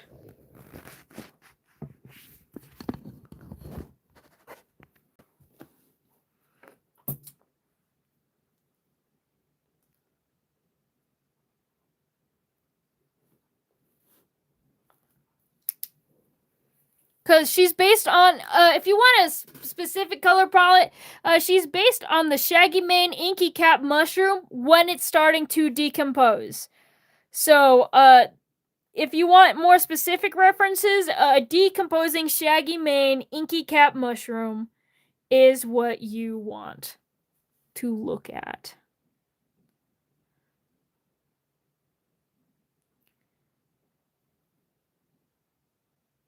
I've mentioned my favorite all the time, and I don't know if you're saying that as like a little haha joke silly, since I know you were there, or if you're actually asking. But I do have a favorite child. What does a diva smell like? They smell like woods. They smell very earthy, and wet. I'll be so honest. They kind of smell like fresh rain on like grass and leaves. And a little bit of sulfur. If you know, you know. What do they sound like? They can really sound like anything, but they do tend to have this very deep feminine voice. But normally they are pure quiet.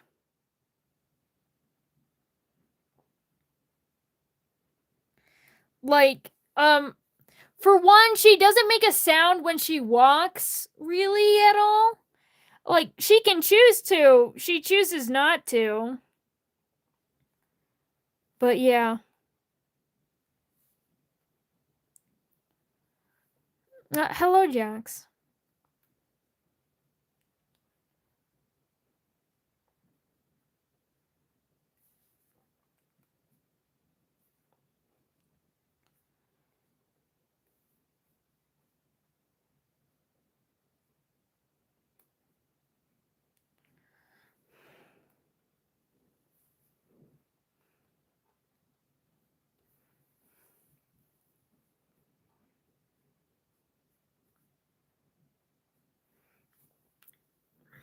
So yeah.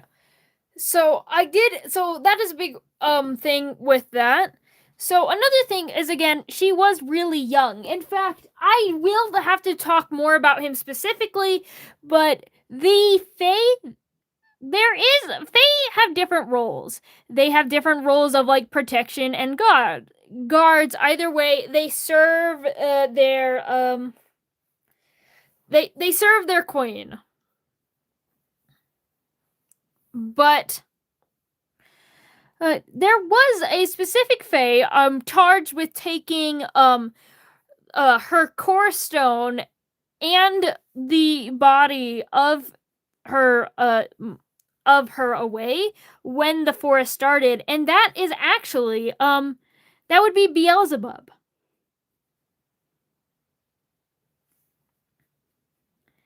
And this is what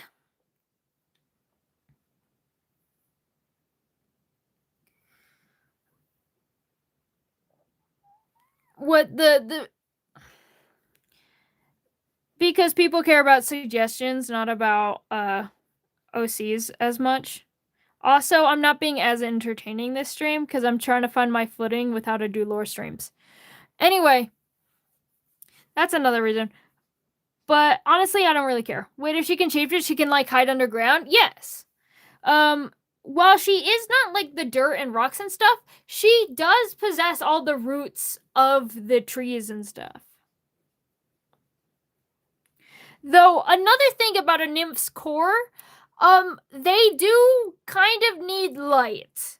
So she would need to be able to get light to the core, which is why it's not really realistic to just bury it under the ground. Though she could bury it underground, but it would have to resurface every now and again. Also, this core is this joke won't ever die. Yeah, true. But with the core, the closer she is to her core, the stronger she is as well. Therefore, even if she could really put it down,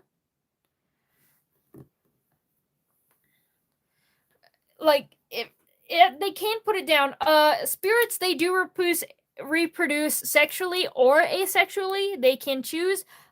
She is a offspring of asexual reproduction. Which, to be fair, asexual reproduction for spirits is is not unseen. You will see it in plants with some kind of I can't remember the term. I used to know, but you cut off a branch of a tree and then you replant it in another place. So therefore, it does not come from sexual, but comes from like an offspring. In this background, have a good rest of the stream. Have a nice day as well. Does she want a non-asexually child? I mean, she doesn't really care. She does have a child because she wanted an heir to her throne when she goes on her goes to death doorstep and pretty much okay, it is kind of weird, but she does do some very horrible things in the lore, and I don't want to talk about it too much because it is kind of spoilery, but she does practically like does have something with suicide stuff. This live reminds me of my 7th grade science classes. You're gonna call me Unk. I'm not calling you Unk. Don't worry. But yeah.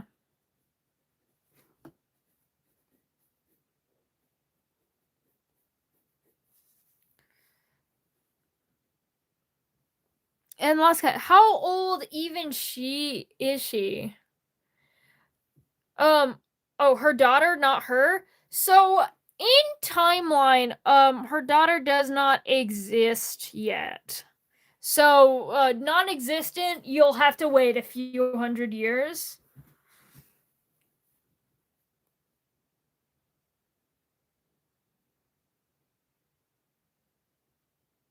How strong is she? She is literally one of my true gods. And true gods, specifically the shades and the spirits, are the strongest of the true gods. So therefore, when it comes to power scaling characters, she is near the top in terms of Phantasticus. But again, just because she's at the top doesn't mean she can't be killed. And again, she does good because when she's in her environment.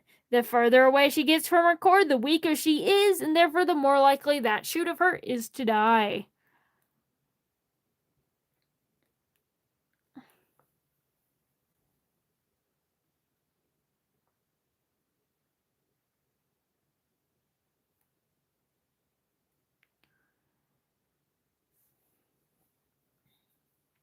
And again, not that offshoot, but yeah.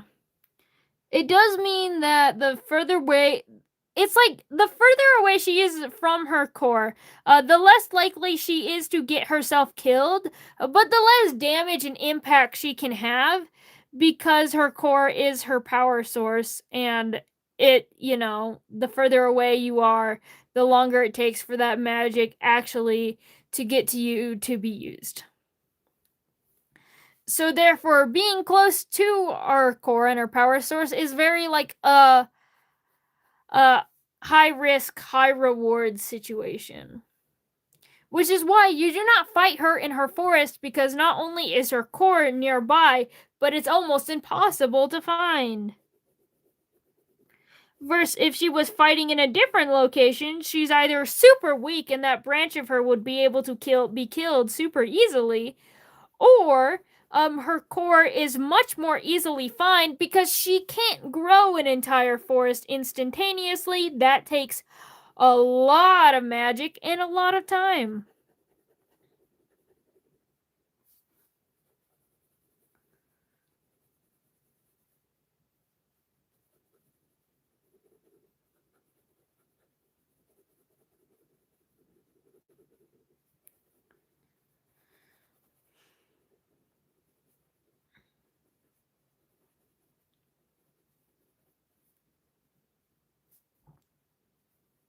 Making her more shaggy.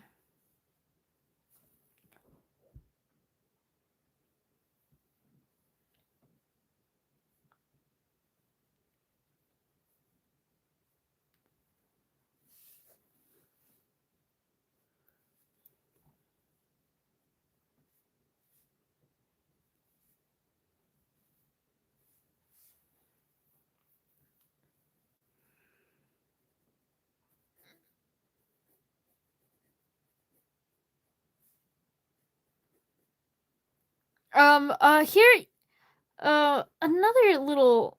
So, as I was saying, back to the lore. I'm gonna actually talk about the lore now. Believe it or not. But so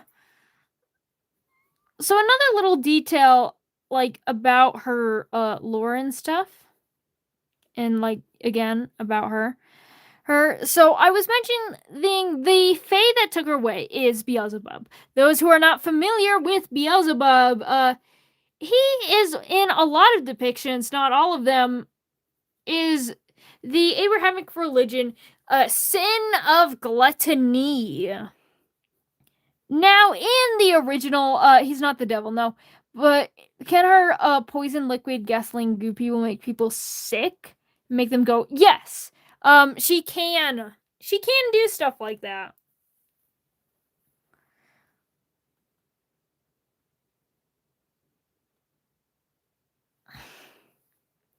And she has, too, for the record. But yeah, as I was saying, so Beelzebub is the sin of gluttony in some depictions. Now, in those same depictions, Beelzebub is an angel, usually like a fallen angel of the sorts. In the Phantasticus depictions, he is not an angel, but is in fact a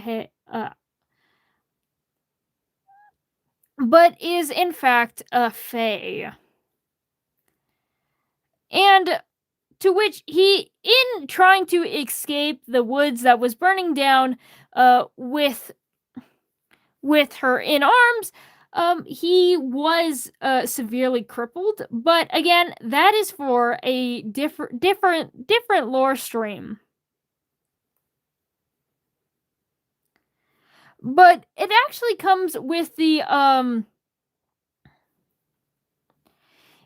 into play with, and it's another reason why I think Silly's comment is kind of crazy. Because while just note, please don't share your ages in chat. It's really dangerous. Don't give yourself information. But yeah, as I was saying again, he decided to go to hell for help, which again is why I think Silly's comment is crazy, because while she isn't a nature demon, she is very highly connected to hell and demons, specifically in terms of Beelzebub. And I'm not going to really share what that exactly means. It means for Phantasticus, because that's a lot of big spoilers right there. And stuff that I don't want to go into, but Hell does have a partnership with specifically her. She does help them out occasionally, doing things like giving them resources, such as food. A lot of demons can hide in the Fey Forest, but yeah. Yeah, I am talking about the comment on the post hours ago. While she is not a demon, she does work with them.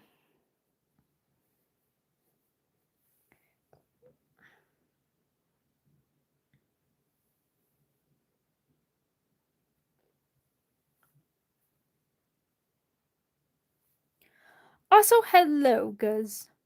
I think that's how we're gonna say that. But yeah.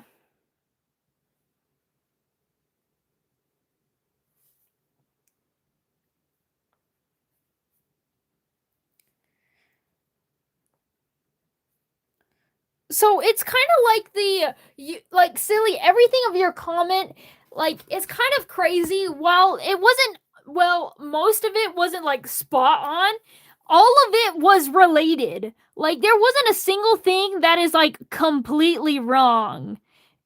For like being a nature demon, it's like, well, she's not a nature demon, but also thank you so much.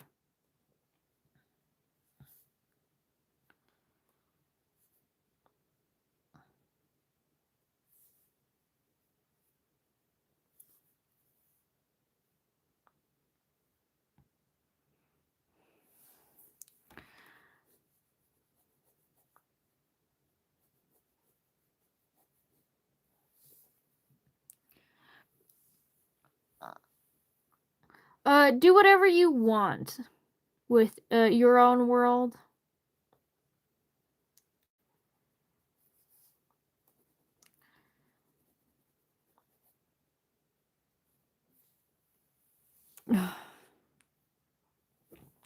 Last sip of water. I will say now, as a character, well, yeah, she's always plotting. Well, I think a bit too much. True, you are thinking too much. I need you to stop. You're gonna figure out all the plot twists before I even like get posting to the actual story and stuff. How am I feeling today? I am feeling good. A little tired. I'm trying to figure out how I want to do lore streams, but yeah.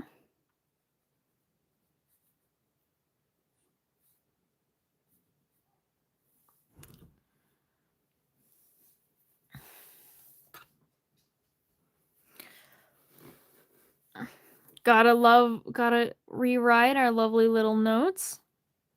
Bald. Here's a plot twist. Her daughter doesn't hate humans. Okay, so I don't want to exactly get into this, and I will say this now, this asterisk. Most of the lore that I talk about on streams is canon, is well developed, is probably not going to change. However, the lore with her daughter is some of the least developed stuff because it does come way, way later into the series, and her plan, she doesn't want her daughter to hate humans. She has a vendetta, and she does know, like, she does have a conscience. She knows that a lot of the things that she does and wants to do is evil. However, she does also genuinely believe that if she does not do these evil acts, she will feel incomplete. She feels like she has to do this evil thing, but she actually doesn't want her daughter to be like her at all. She wants her to be like completely separate from her as a person, and she has specifically stated in the lore that she doesn't want her daughter to look up to her because she knows that she's evil.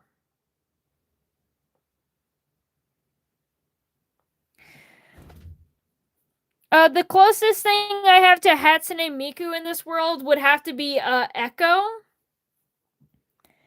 And no, her daughter does not hate Echo.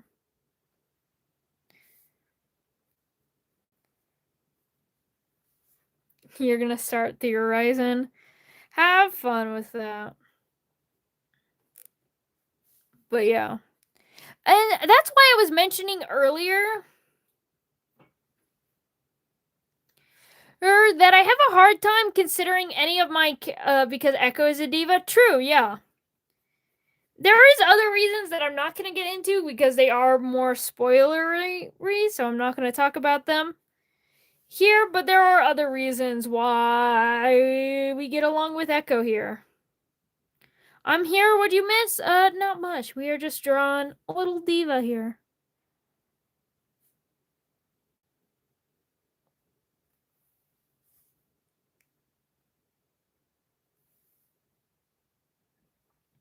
But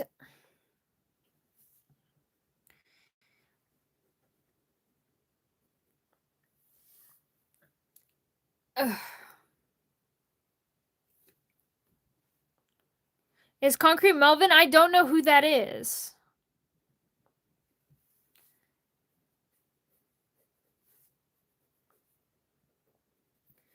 But probably no. There's like, yeah. If you're talking about any like fandom based things, the answer is like no.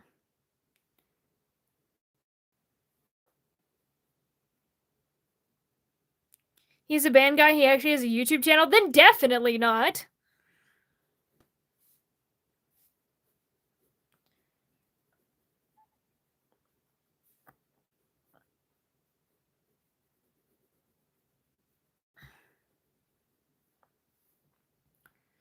But yeah.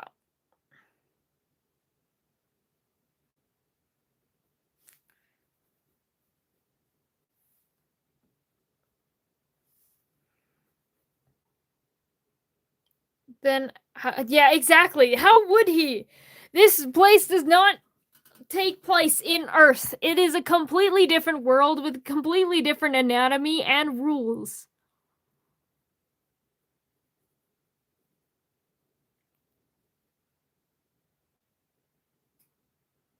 A lot of true crime by Penelope Scott. Yes, I do. I've listened to that song. I do like this song.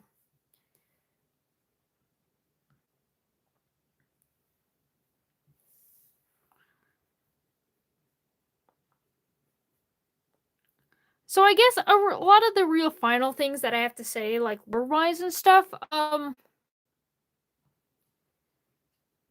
is that with my lore, like, okay, I just remembered what I was talking about. So I have a hard time saying that any of my characters are evil, even when they are pretty literally straightforward evil. And I would say the fact that she is very openly planning a genocide of the human race as she wants them all extinct, she is definitely one of the most straightforward evil characters. However, one of the reasons why, because a lot of the things with evil characters, a lot of them are like, they're evil and like they're doing something that they think is right. The main thing she does is, while she is wrong, and she is doing something that's wrong, she is aware that it is wrong. And she knows that she is evil. Like, I guess she is evil, and very straightforwardly so evil. But like, she doesn't even condone her whole actions. A big point of her, again, plot point is that she feels like she has to do this thing in order to make up for everything that has happened, but she also knows in her heart of heart that her mother would disagree with her. She knows that what she is doing is wrong. Still evil, but not as evil as what she could be. And again, they're like, she's not ignorant of the fact that she is evil. Are there 7 heavenly virtues? Not really, no. There is kind of, but again, not really. I have it. There might be in the future, because I'm not finished developing heaven in my world, though heaven is probably one of the most developed places in my world, admittedly so, but I haven't made the virtues yet, so I will say they probably do not exist.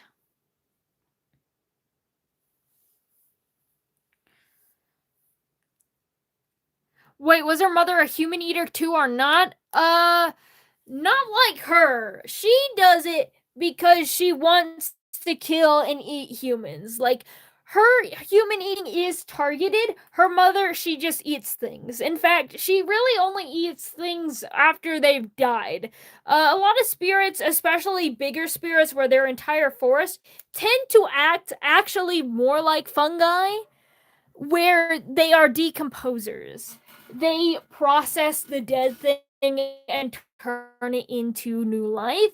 In fact, mushrooms are actually rarer to find in big Fae infiltrated spots because they are most of the mushrooms. They do decompose a lot of the things like mushrooms would.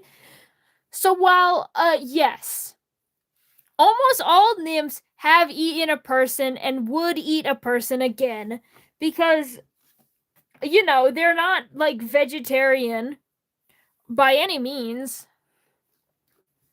She is the only one where it is targeted. She eats them not because she even loves the taste. She eats them because she wants them dead. If you were one, you would eat people? Yeah, probably true. Because I will say there's been a trend I've been seeing like online when talking about characters and OCs that really pissed me off. And that is forgetting what cannibalism is. So I've had a lot of people being like, okay, this is my demon OC. This is not human, not related to humans, this demon species. It's not like they're humans that died and went to hell. At no part was this character a demon. However, they eat people, they're a cannibal. No, that is not what cannibalism is. They are a man-eater, but yeah.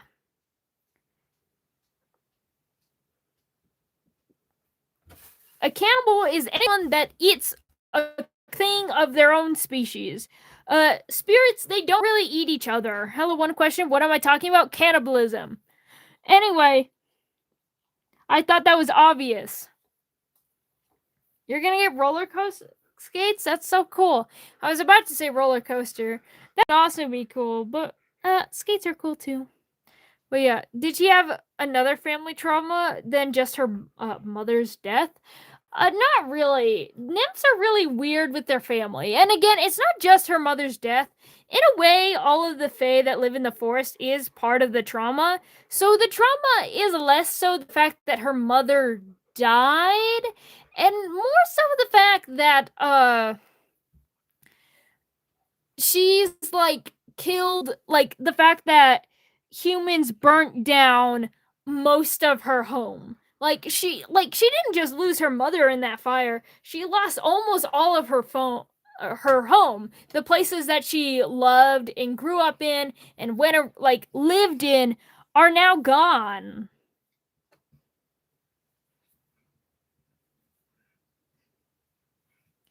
To be honest, she's kind of over her mother's death at this point. She's existed for hundreds, not hundreds of thousands, but many thousands of years at this point. The main thing that she wants back is she wants her kingdom and her people to flourish.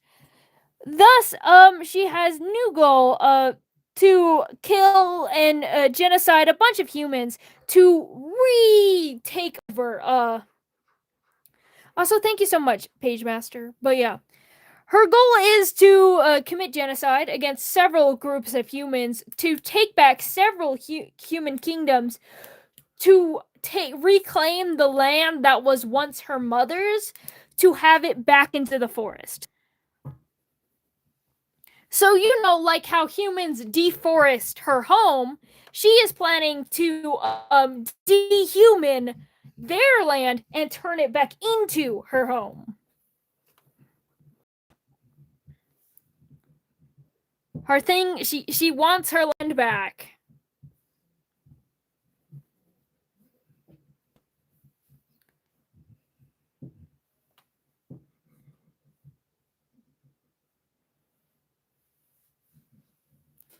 And this is interesting lore. Thank you so much. But yeah.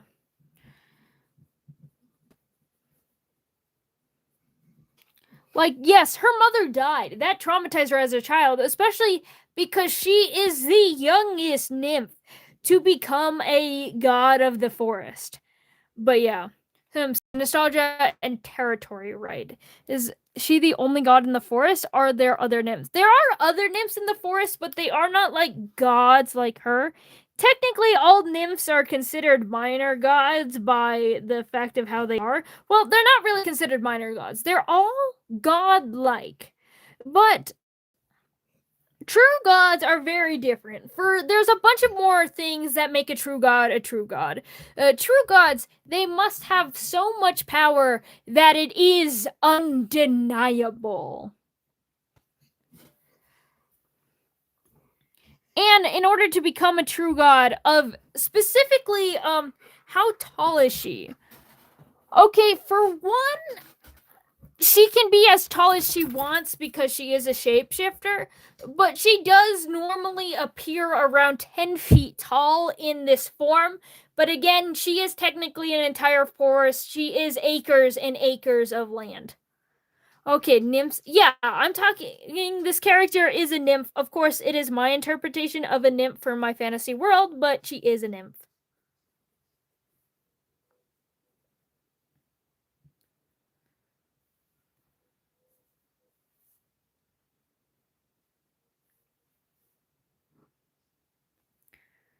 She likes to be tall because she likes to stand over humans and make them feel puny and tiny and weak, just like how she felt when she watched them burn her home to the ground.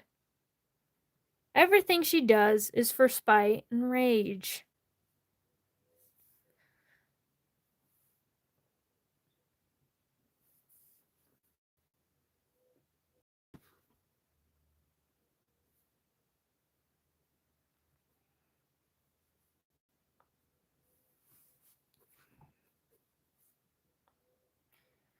So yeah, I guess it's not really nostalgia, though she does miss her old home and land.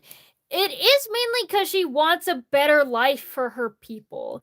Like, to put it this way, the Fae used to have a forest that is like 3 times as big as what they have now. The nymphs are Greek. Yes, they are Greek.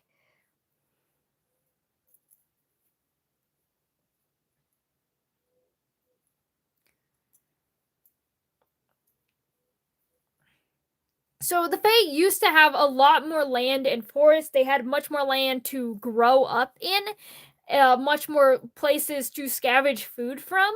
So now a lot of Fae resources and food that they get does come from luring in humans and killing them. Like, it's kind of like they made the problem worse by practically cutting off most of their resources and starving them. Her goal is not necessarily like she wants to have the land that her mother had because it was originally one, it was her mother's land. She doesn't want to have it because she wants to have more land. She wants it because her people are literally suffering and she wants to return it back to how it was. In fact, this is not even the first time that the Fey Forest has been known. Like, they're like with her mother before her. Practically this entire all of Phantasticus was once.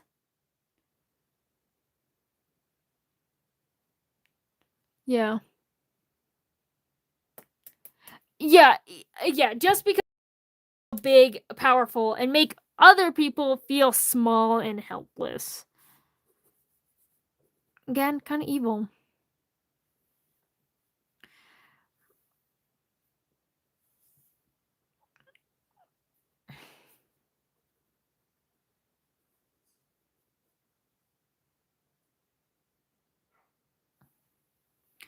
And we do have, yeah.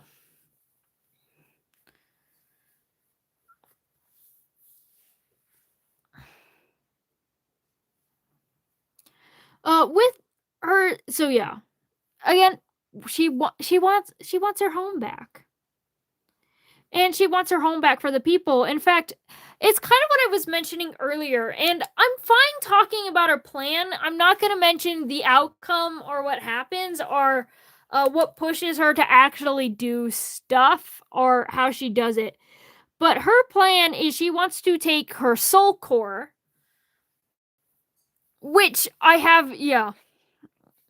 Her soul core, which I mentioned, is the main strength of her being the closer it is to her, the stronger she is. So her plan is to take it with her, infuse it into her main host form here, and to go literally genocide and kill thousands of innocent people that don't even know what happened and don't know that they are on stolen land to get it back. And because of this is so risky and impossible to do. Because again, these characters are not all powerful. They can be stopped, they can wear out of energy, and that is something that is so much traveling so quickly and so much death and fighting that it is suicide. Her plan to get her land back is suicide.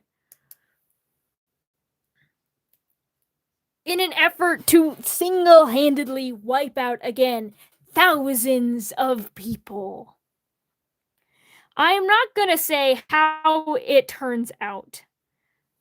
Or even if she does do this. This is kind of like the idea of like this is her like her kind of goal, her plan. But again, it's been thousands of years. These human cities have gotten bigger and bigger, and she has yet to do things about it. It's kind of like less like a plan and more like her dream and her idea of how she would execute it.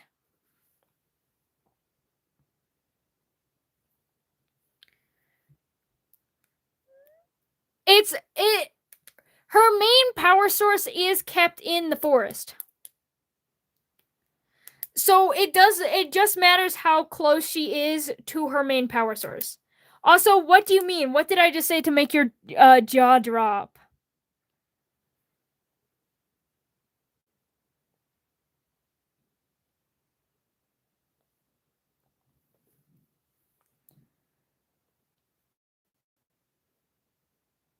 You're missing so much lore. You are. It's okay. I post all my streams later. If you want to be like, call me silly and you watch apparently like all of my lore streams before this, then you can, but that's completely up to you.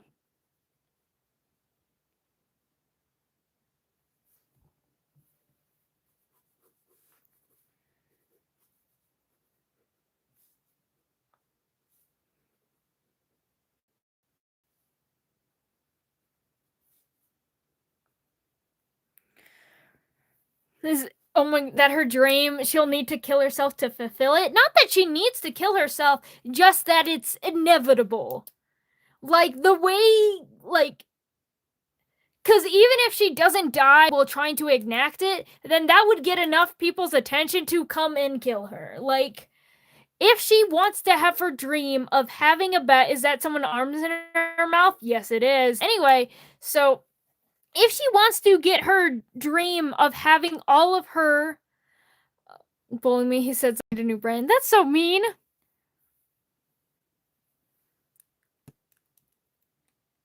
Cause yeah, I did see your comment. I'll check it out later. But because she wants the death of these people because she wants her home back. She wants revenge because they did kill thousands of her people. So she feels like she has to like make it even.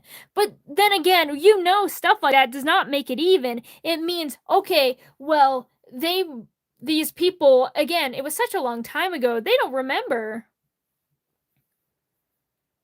She dies. If you destroy her main power source, she dies.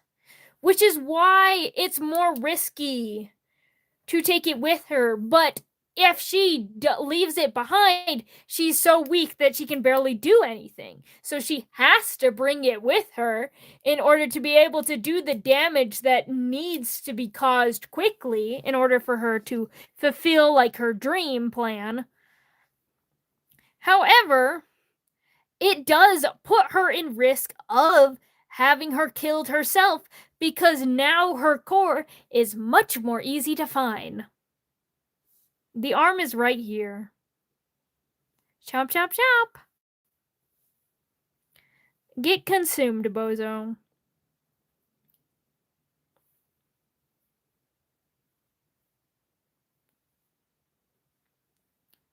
Whose arm it? Some random human.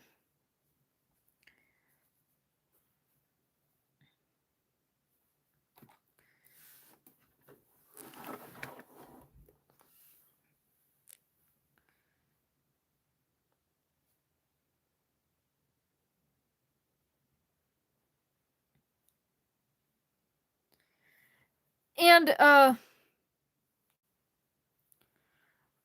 but does she intentionally dies or just gets weaker and then she dies? There is like a moment of pause before she dies because the magic because it's the same reason why she is weaker when she's further away from her core. She doesn't die instantly, but slowly the magic and the power keeping her alive slowly starts to fade away, and then she dies. So she just becomes extremely weak and then dies, but it's pretty immediate, though not immediate.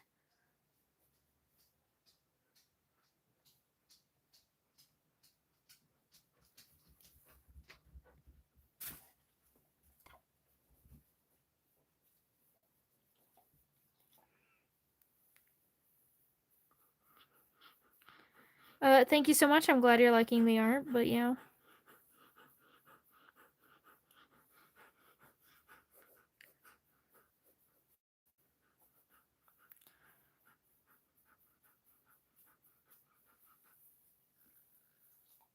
Do you have Russian roulette in this world? I mean, I do have something like that. Well, probably. It's not really been developed. But it wouldn't be called Russian roulette, for there is no Russia. Okay, if you are, can you kill her if she is near her power source, or will it reincarnate her? Her power source is her. Again, this is like, here, let me put it in perspective. Say this hand is her. Her power source is like the palm of the hand. Her entire physical form is like a finger. If you cut off a finger, you can still use your hand. It doesn't just die, but it doesn't necessarily regrow. Though she can eventually regrow things, like she can like grow new trees or grow a new physical form. That part is dead. She does need to have a new part. It doesn't just reincarnate itself. So she's kind of like an axolotl in that way. These are just limbs, and she can regrow the limbs, versus her core is her heart. And therefore she herself cannot be reincarnated. She can only regrow her form, but again, that takes time.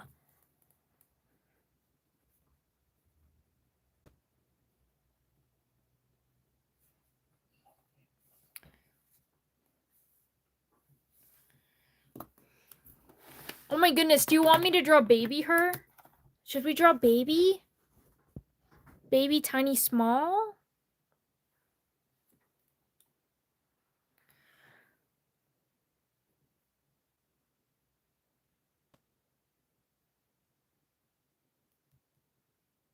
That is true. Again, it was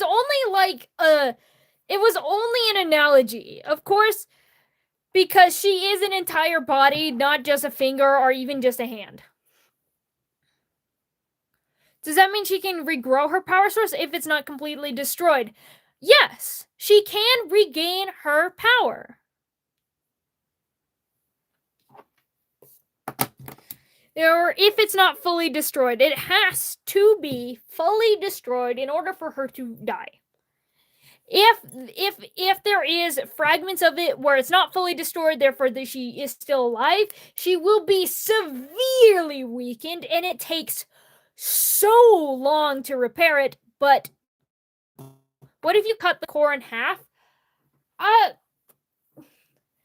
Depends. It depends, because you can like break it apart and not necessarily destroy it. Like, pretty much this core is like a gemstone kind of thing, and the core has a core. You have to like shatter it. It would be crazy if the core and the core, yes, exactly. So if you cut it in half, that implies that it didn't shatter it. Therefore, now she just has two halves of core, and therefore they are fine. But almost always it would hit the center core, which would completely shatter it, therefore killing her. Basically nothing happens. It does damage it a little bit. It damages the protection around the core, so therefore it's easier to kill her. But yeah.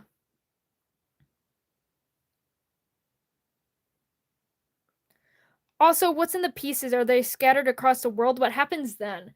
So again, magic works very weirdly. So they do scatter because the core is surrounded in like a protective force. It's pretty much, imagine like a really tough like gem or something.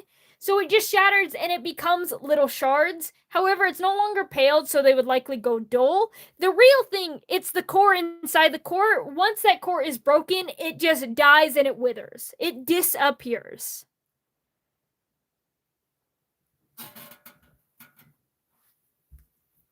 But it doesn't, like, it's kind of weird. I have this all figured out, but I don't know how to word it.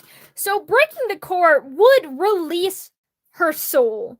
This thing is more like a soul container. Magic is the soul. If you break the core, then it dies. Her soul is released. Therefore, her magical energy is no longer tied to her body. She is just gone.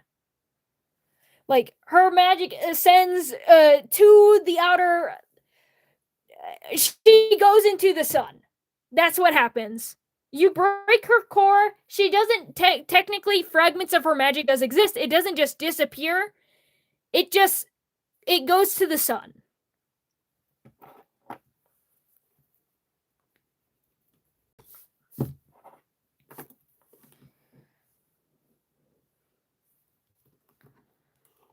Oops, gets absorbed into sun. Which, again, very specific reasons why that happens.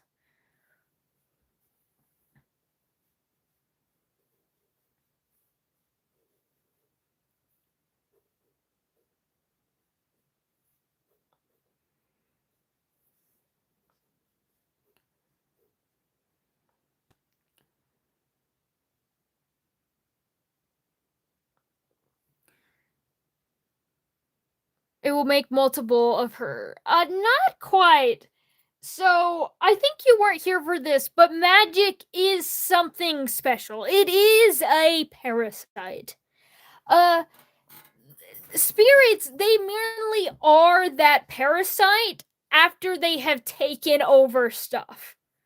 That's why she can be the entire forest, because all these entire forests, all of those trees, they are actual trees. They are not just her.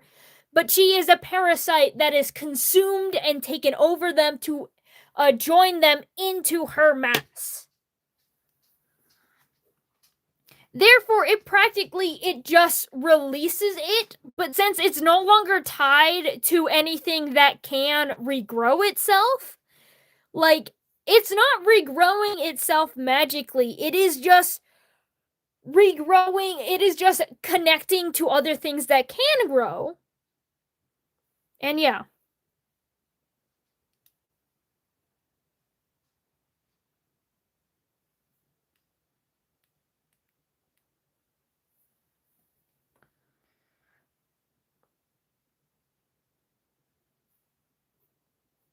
It was if you're talking about like my fantastical religions, no, magic all works the same way within my world. Though I do include like a lot of religious iconography from a bunch of different religions, not just the inclusion of magic.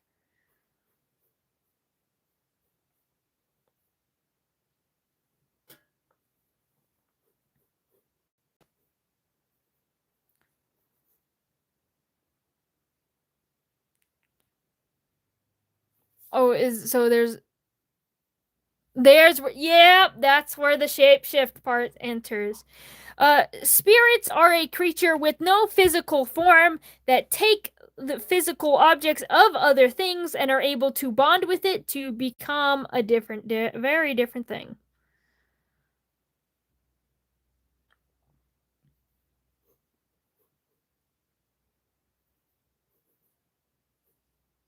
That's also why she can change and alter her body, because since she technically has no physical form, the physical form that is just like the thing that she has possessed, she can pretty much just alter it genetically to have it grow into what she wishes it to be.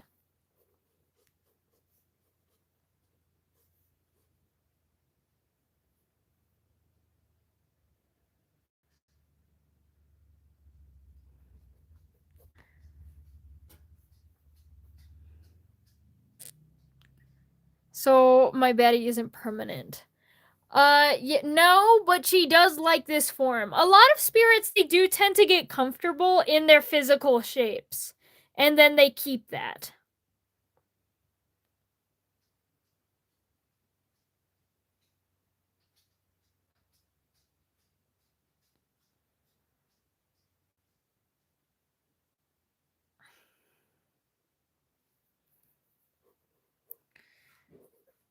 There are some it really depends on what they are. Some shapeshifters, they shape a lot and very frequently. For spirits, especially nymphs, it does take a lot of energy to shapeshift, so they don't shapeshift it nearly as much.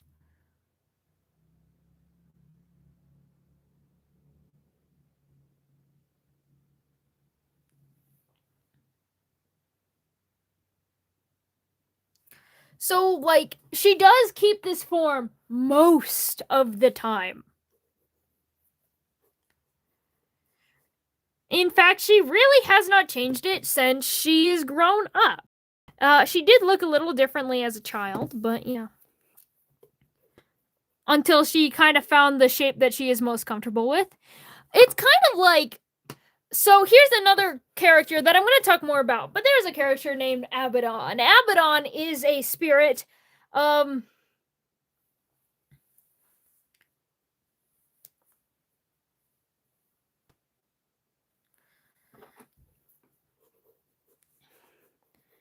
and Abaddon practically looks the same across his entire life. Yes, he does lose his ability to shapeshift, but that is for other things. Things happen there. And again, that's a character for another day, another time. Also, I have never heard about that religion before. I'm curious, so I'm looking it up.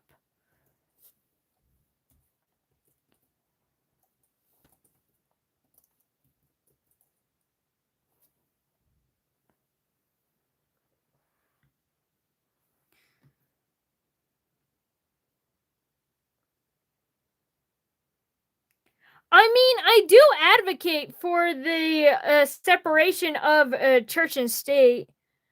I do not follow this movement. And I guess it's not technically, like, it is a religion, but it's also not technically a religion because it is made to mock religion, and that is something that I do not do. I do not intend to mock religion. I actually do usually talk about religious topics, a lot of respect.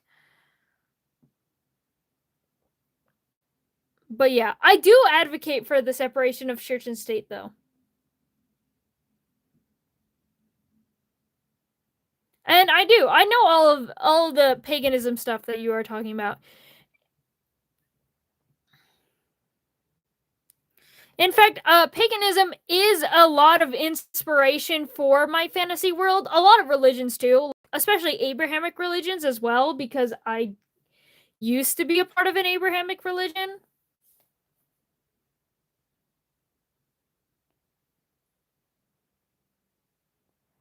But yeah.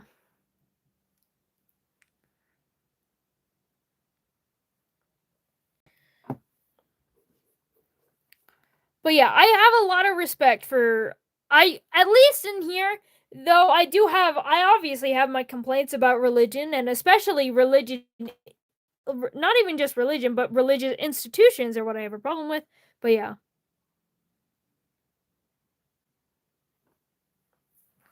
But anyway, silly, you were talking about tell me I want the lore. What lore do you want? I've already forgotten. Maybe I think I might have missed another message. No, I didn't. That's weird.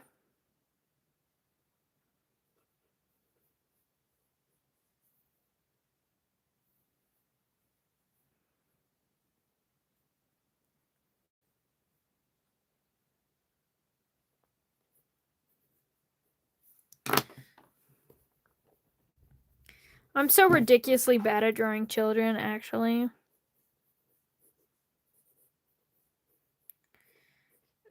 Child shapes.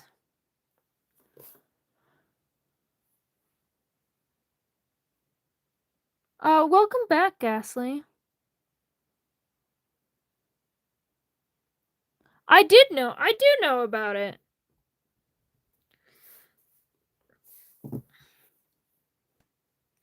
I've done a lot of research on a lot of religions and stuff.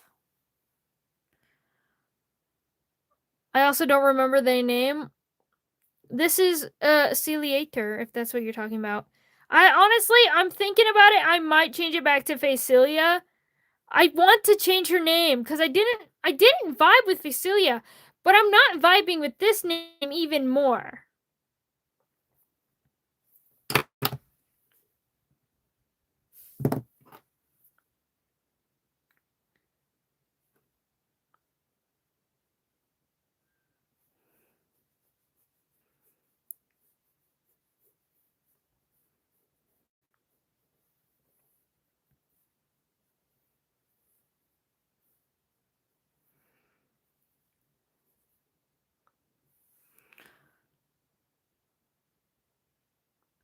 Well, the thing is, I'm not really religious. I mean, I'm not an atheist, but I'm not religious, so I technically I didn't just expand out of my own religion, I left it.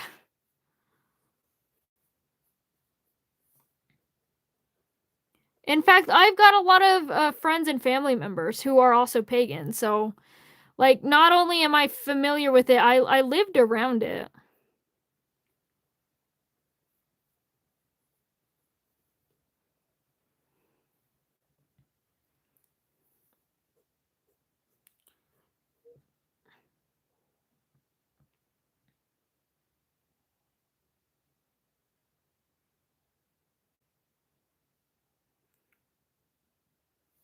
Abaddon.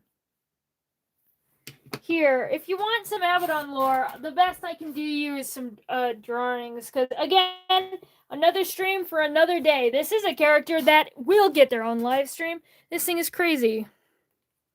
Yes, I do know what you were talking about.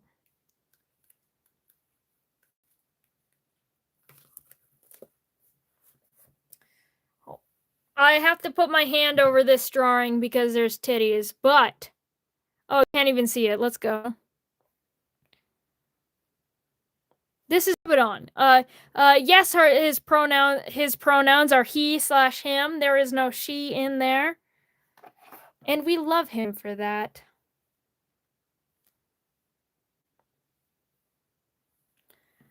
Here is the little lore you can get about them.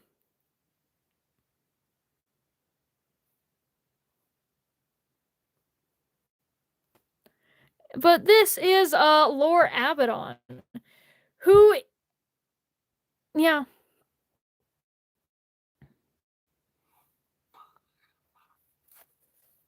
So I'm mixed, not really mixed. My entire like immediate family is the same religion, and most of my family is the same religion. But but there were a lot of like family members and stuff like cousins that split off into paganism.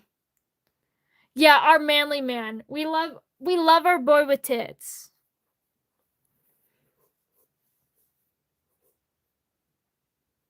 He's kind of good looking though. Yeah. I think he is one of my most simped over characters, by specifically me. That man is mine. Well, I joke, he actually has a wife.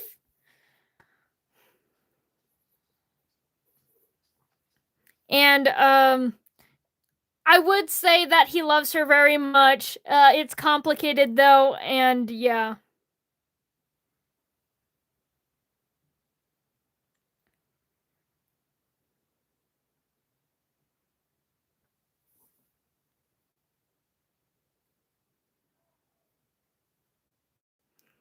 Guess who's welcome back, Celio.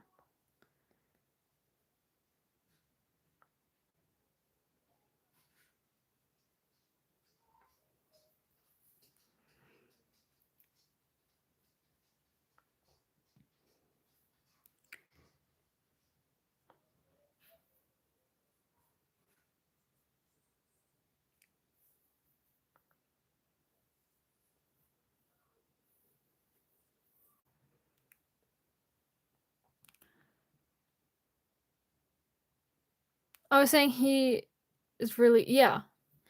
And he is, and he knows it.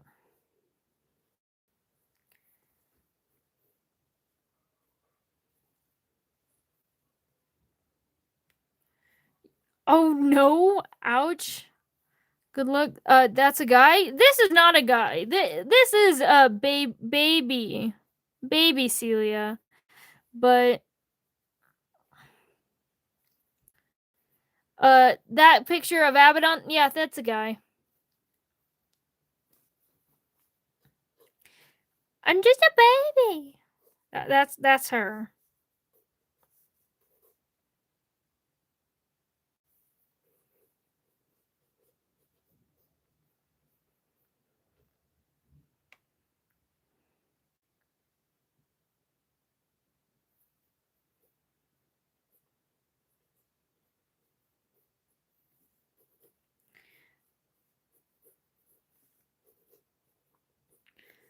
Yes. I love your voice. Thank you so much. But yeah. Oh, look. Little Celia, before her home burned down, her mother was murdered, and before she learned to hate the world and everyone in it.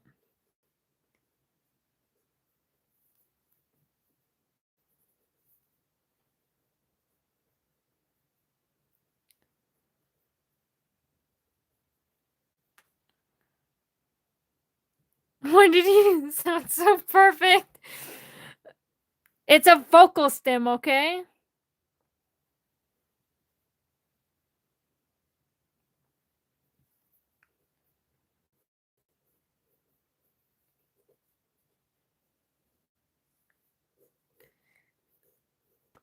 She is supposed to be cute. And part of the reason I definitely wanted to emphasize a cuteness, especially with like a younger idea and design for her, because, well, yeah, she wanted to be that monster people are afraid of. So she tried to become it.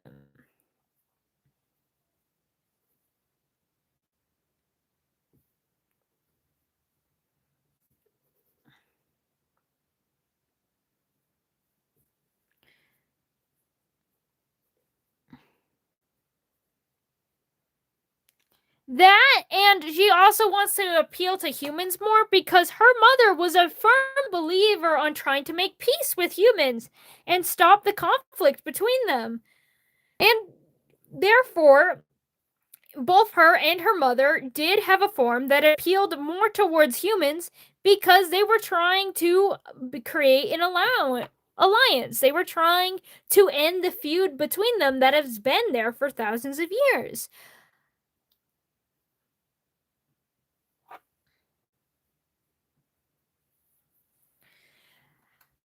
And however, when they went out, when these humans that, again, her mother was trying to make peace with killed her, that's when she gave up on the marketable plushie. Look. So what if she finds a child, like a human child, she eats them, like she does all people. We do not discriminate yet here, we eat people. Well, she does. A little baby with a little mouth, huh? Yeah.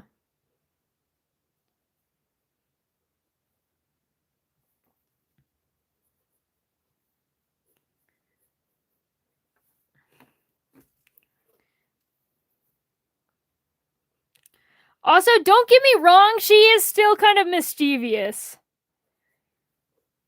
She is cute. She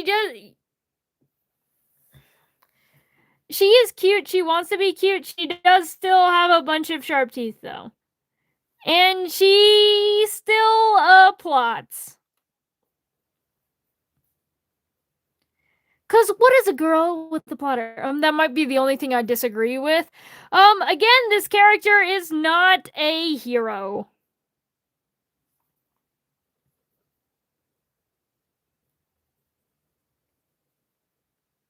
Also, they aren't humans, so like one thing that I'd like to say and about my character and how like all of my characters work, a lion will eat a human baby. Like, if you just leave out a human baby, a lion or like a hyena, doesn't matter, they will eat it. These characters, they are not humans. They do not have the same morality as a human.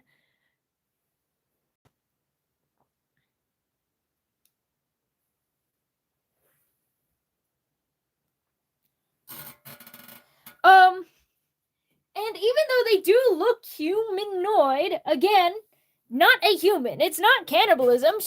But they are man-eaters.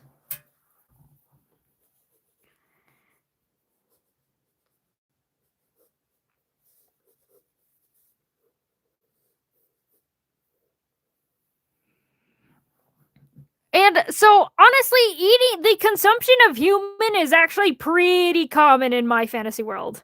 Is she bald? That's a good question. Why wouldn't she fresh me? Exactly.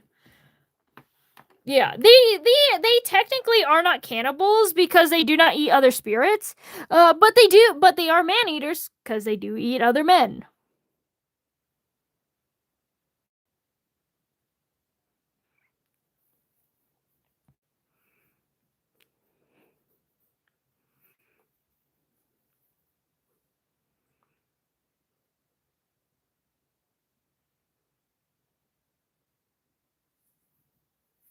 You draw very good. Thank you so much, Duke Shadow.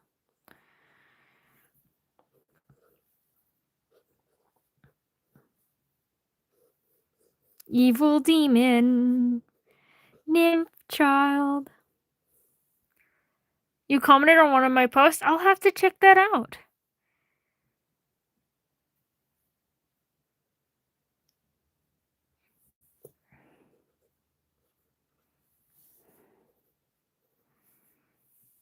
But yeah, you might get a snake. That's so exciting. I want a snake.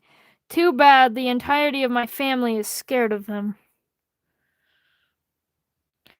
Imagine if you got isekai'd into a world almost identical to yours. What would happen to me? I would die. That's what would happen.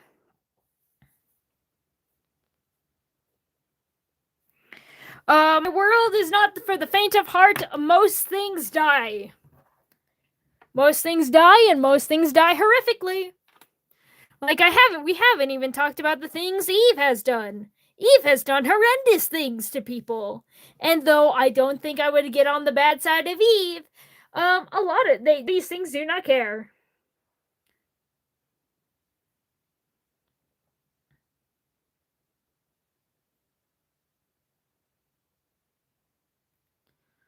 I don't know, Bodacious Rooster. I do not know what you mean, but what about Echo got a crush on you? What does that mean?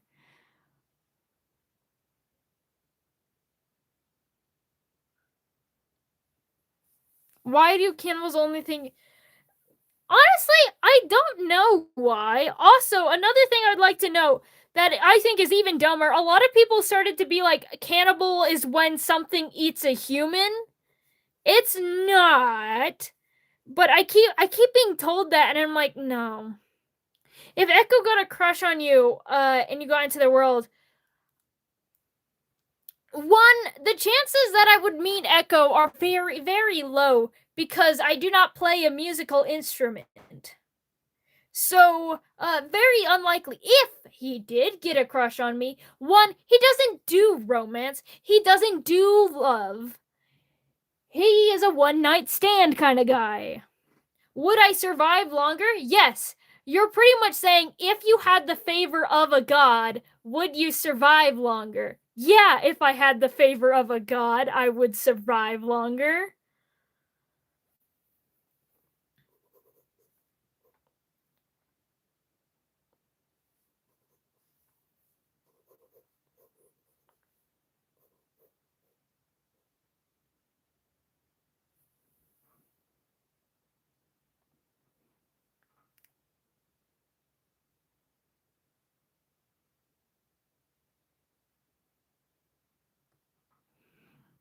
True, yeah, I thought it was too. See, you're more likely to get Echo's favor than I am. But yeah, I don't sing and I don't really play an instrument, so I die. Yes, exactly. That is what cannibalism is. And that is why she is not a cannibal, because she doesn't eat other spirits, but she does eat humans, and therefore that's what makes her a man-eater, not... Because a term for a creature that is not a human, that eats humans, is a man-eater. Not a human-eater, just a man-eater. Even though human-eater serves the same purpose. You also play drums? See? You got a good thing. I will say, as much as I was saying Echo doesn't do romance, he does have a wife. But, that's a different story, different day.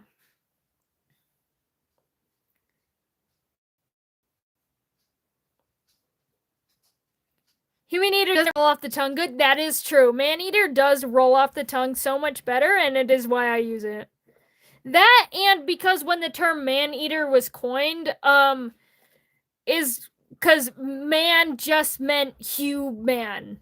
Man was, like, more gender neutral than it is considered today.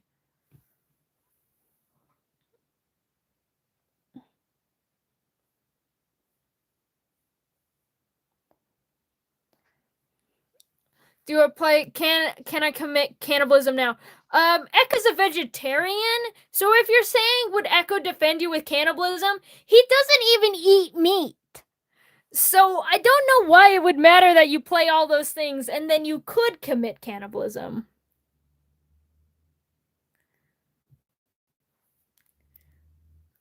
Is Echo gay, straight, or bi? Echo is pan.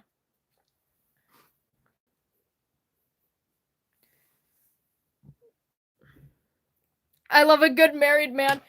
I haven't finished. I need to. Okay, but would you really? To be fair, his relationship is an open relationship, so he might be married, and he does love his wife, for the record. But, like, yeah. What's pan? It's kind of like, I vote that Echo is in a lavender marriage. No, he loves his thick wife. Are you kidding me? By the way, yeah. By the way, silly, this is my Decora character. I just drew the base. I need to add all of her accessories and, like, leg warmers and stuff.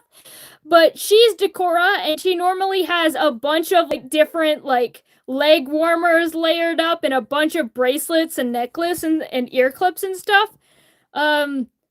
This is her without the accessories, but this is his wife. He loves his thick wife. Okay?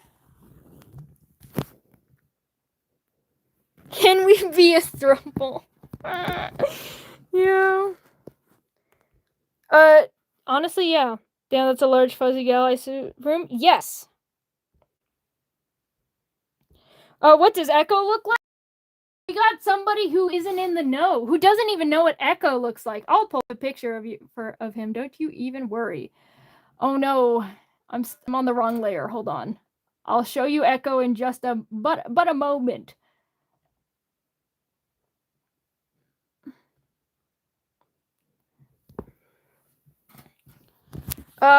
This is Echo. This is Echo with his tiny baby cat paws. He's got tiny baby paws. Also, because he deserves it, where there you go. That's him with his outfit. Does Echo have toe beans? Yes. Yes, he's a stealth predator, of course. He has toe beans. But yeah, this is him in his outfit. By the way, you may be wondering, why does he wear clothes and his wife doesn't wear clothes? Well, easy answer, because he was kidnapped when he was a baby and grew up in a human culture, and therefore he feels weird and naked when he's not wearing clothes. But it's actually more normal to not be wearing clothes in the society he would have grown up if he was not kidnapped. But you would know that if you watched the Echo video. What animal is he? He is based off of dude, I cannot remember, but starts with an A. I think it's Alabrijes. They are like psychopomp spirits of the spirits that help the dead pass on to the next life. They are not those. I want to be very clear, but that is the main inspiration. But he is what I call a shade, specifically a sonic or burning shade.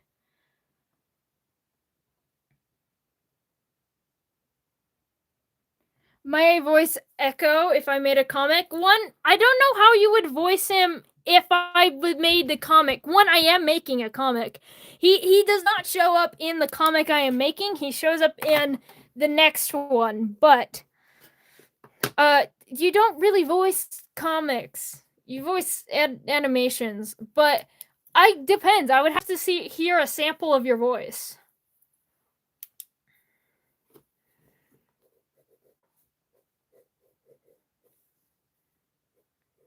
You would have to sound like a little gay boy, though.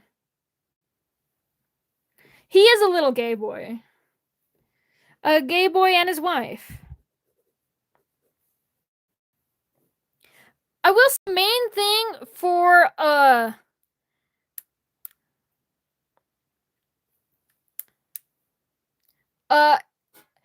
need to know this, Neve. Is it for lesbians? I will not elaborate. If you do not know, you do not deserve to know. You're not worthy yet. Oh, I'm definitely a gay boy. But yeah.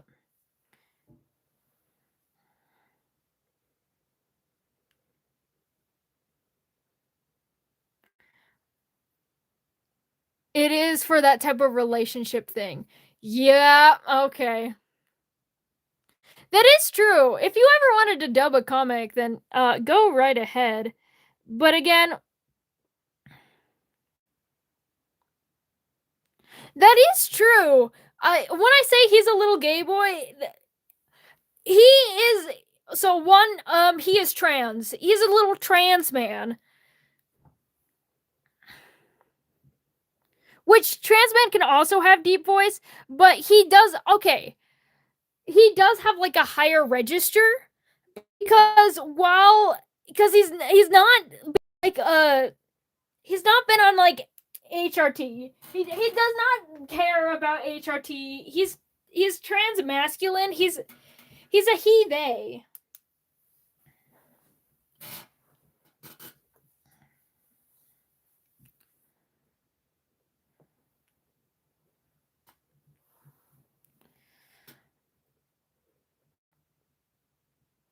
Why not?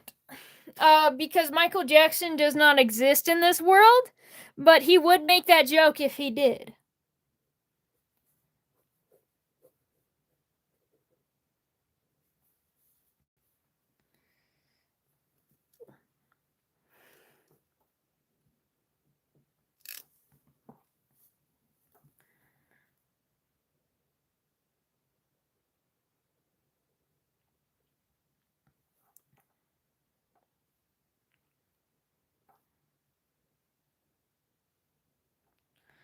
But yeah. The main thing, if you wanted to do an echo voice, the thing with Sonic Shades, they can mimic voices.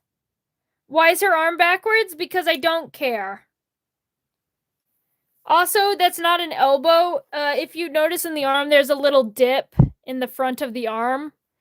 And I like to draw that by just doing a little thing. When I draw an elbow, I do the full round. There's a fun little style thing that I do.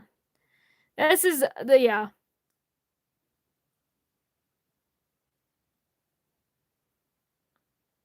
The best to see is communism and cannibalism.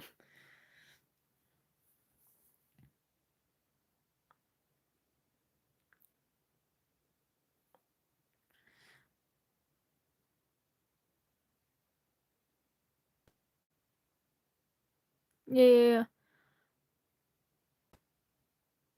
You sound like almost anybody. So yeah, shades, they can mimic the voices of people. So while he does consistently have a higher register because that's what he likes to be more masked, he likes to have a higher register. He can make the sound of a metal pipe falling with perfect accuracy just with his voice. Which is kind of impossible for a human, but if I were to ever to like make an animation or like pay someone to dub my comics and stuff that I'm working on, I would specifically go for someone who not only just has like can do his voice pretty well of being a higher register, I would do someone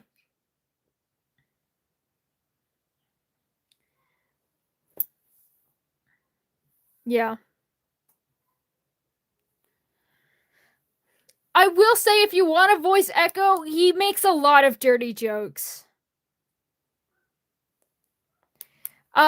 He's not my most inappropriate character by far, but he is the god of entertainment. I can do a very deep voice and sound like Taylor Swift. Sounds like you could do that. Yeah. Exactly. It would be impossible to do, but that's why I'm saying the main thing I'm looking for would be range. You gotta go? Bye, Celio. Celio. But yeah. Oh, what's something he would say? I'm really good. I know what they would say, but I feel I'm put on the spot, okay? You're making me nervous. Does he use dark humor? Absolutely. Everything out of his mouth is dark humor. He copes with humor. He jokes about the fact that he was kidnapped and enslaved for all of his childhood all the time. He jokes about everything that could ever hurt him.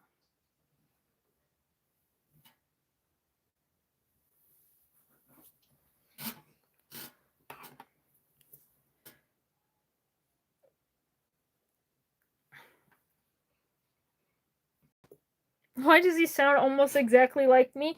Because I make my characters very realistic based off of actual traits and things that people do. Not only do I reference myself for like a lot of my characters, but I also like not only do I reference myself, I reference a lot of my friends and the things like I'm studying to be a psychologist, so I also like know a lot of human behavior and how coping and things work, which I use that knowledge to make my world far more realistic. I've related a lot to him. Well, there is one aspect of his personality that you should not relate to.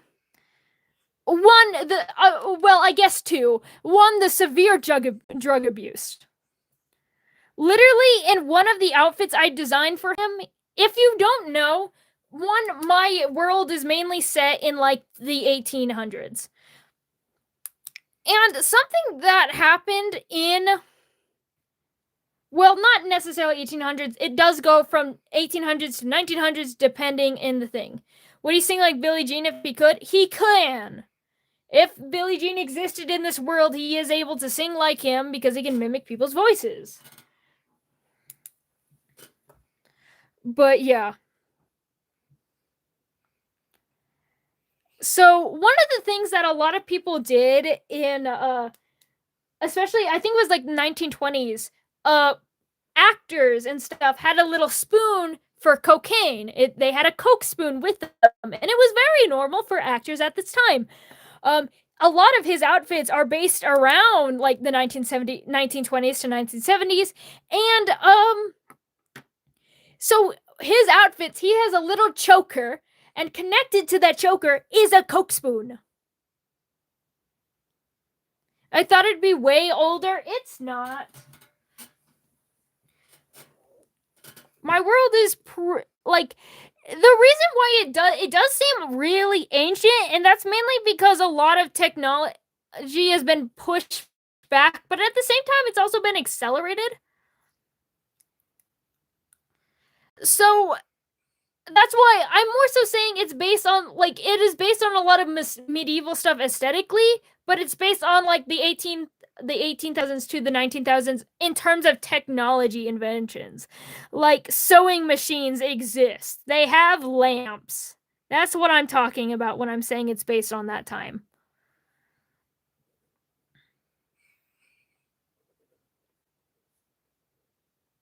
Hello, Nox Black.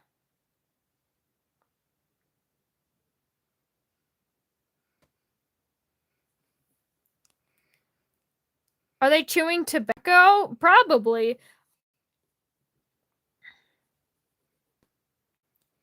I mean, less so than other drugs because a part of tobacco is spitting it out, and he doesn't like being dirty. And I feel like he would think the aspect of like spitting it out, and especially because with tobacco, chewing tobacco, with all the spit and stuff, I feel like it'd be very unappealing to him. Can I use Echo's Coke spoon? Yeah, just ask. He'd let you borrow it. He's a bro. Darn it. I have a song that I like to reference when I'm thinking about Echo's main voice, but I don't know. I don't know. Like a gay Michael Jackson. Not quite. Nah, while it's on his Joker, just get real close. That reminds me of a documentary I watched. But yeah, dude, he'd let you do that so hard. So fast, so quick.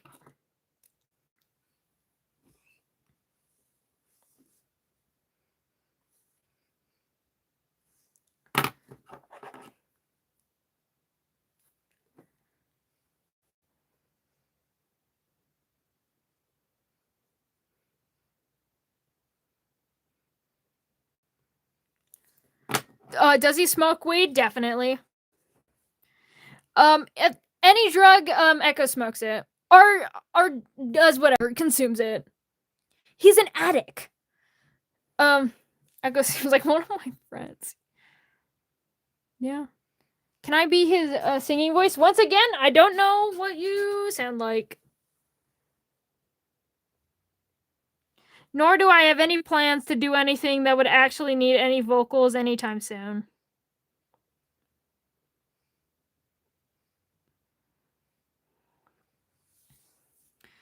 Also, hell. By the way, Serenity, you were just right now. I am drawing one of my OCs. We're drawing the Queen of the Fae. Specifically, I'm drawing her when she was just a little mischievous, only slightly evil child. And we are talking about Echo and talking about how he's on an insane amount of drugs. Are there any ducks in my world? Yes, there are ducks.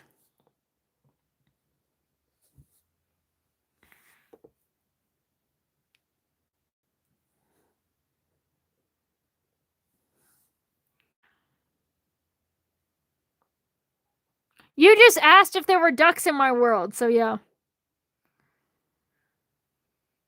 For grown-ass adults, why does everyone use drugs? I don't use drugs! Silly! I haven't in my life. I'm a good little religious boy! Why did I kind of sound like Mickey Mouse there? I kind of hated that. I regret that immediately.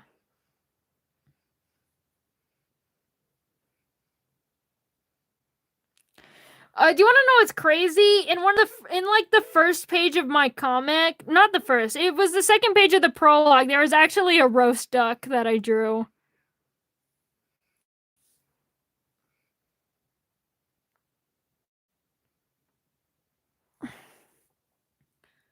Roast duck's one of the few feuds that I've drawn, and it looks great though.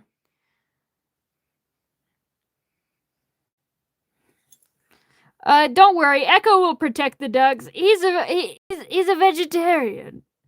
He doesn't eat ducks. The most he would eat would be the eggs.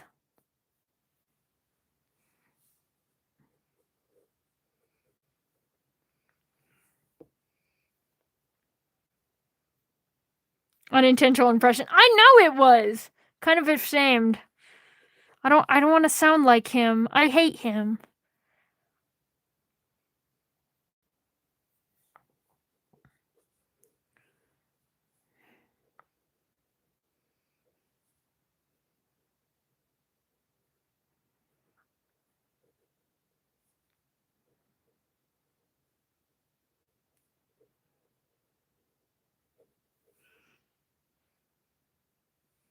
I mean, I don't know if you would protect the ducks, given that his best friend is ate the ducks, and in fact is implied to be the one that cooked the duck.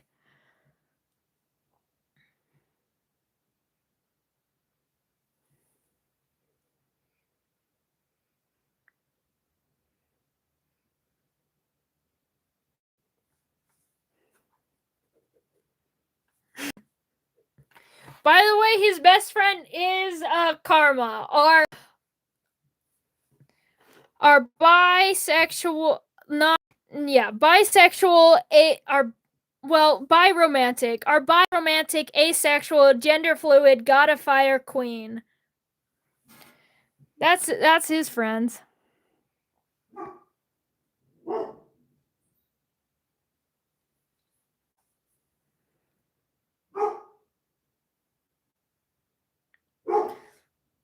Weed.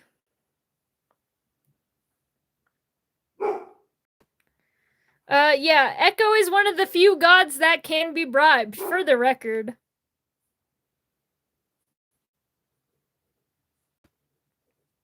Well, one of the few godlings specifically. You can bribe most of the true gods. Like Lucifer, give him something shiny. Shiny, then, yeah, fall right into it.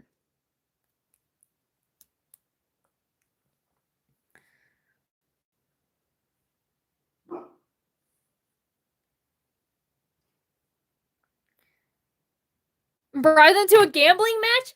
Echo doesn't gamble. Okay, I need to talk a little bit about Echo, because I didn't really talk much about his influences much. In the Echo Short, I believe, well, not the Echo Short. I haven't made the Echo Short yet. His birthday's all the way in November. You won't see him for a while. But in the Echo live stream I did, I mentioned his influences are mainly Las Vegas girls, the Las Vegas girl dancers, as well as Latin American Carnival. Like, those are his main influences, but he does have another influence that is more minor, but still a very big influence, and that is casino girls, aka the girls at the casinos that convince men to spend more money there. He knows how to gamble. He's been watching people gamble. His whole thing is to flirt with men and convince them to spend more money gambling. That's one of the things he does. He would win. Also, he doesn't have eyes, so you can't really use them to read his poker face.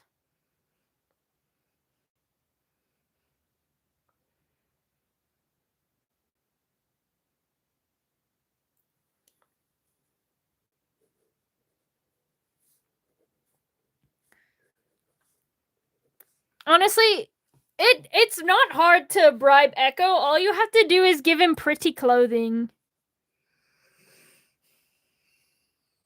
We can just say, to be fair, he is also blind. You would have to play with a very special set of cards. He is blind. He would need someone to help him. Or you would have to use a deck of cards that would allow him to cheat. And you may, or they would be Braille. Do they make Braille playing cards? Either way, he can cheat. He either cannot play, needs help, or will win because he's cheating. And not even that he's trying to cheat. It's just because of the things that he can do.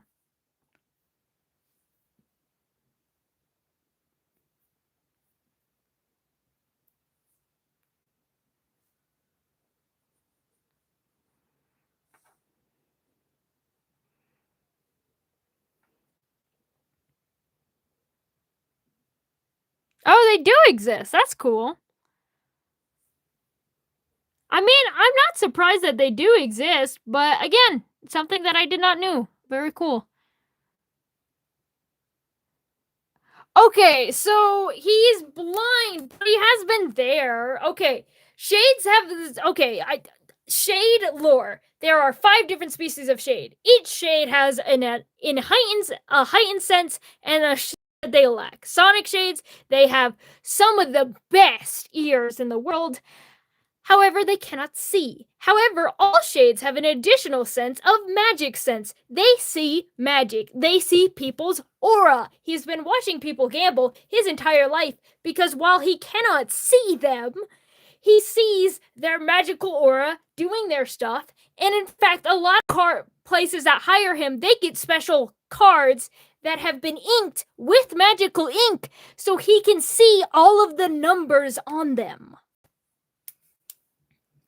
Therefore, he not only can help the people win because he knows all the numbers of the cards because he can literally see them without seeing them. But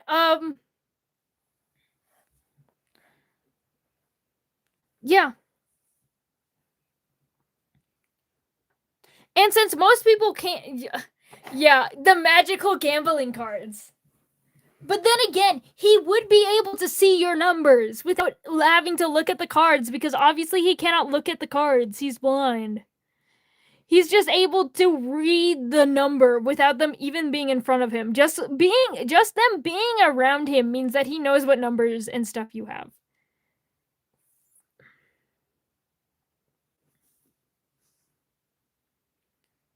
Does Echo and his wife have a child? No. Actually, kinda. It's complicated and there's a lot of lore there, and I don't want to spoil too much of it, so I cannot get into it.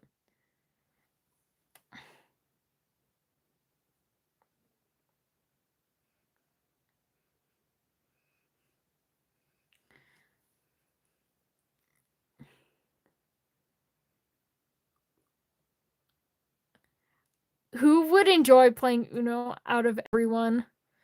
Out of everyone, like out of all of my OCs, or like just the godlings?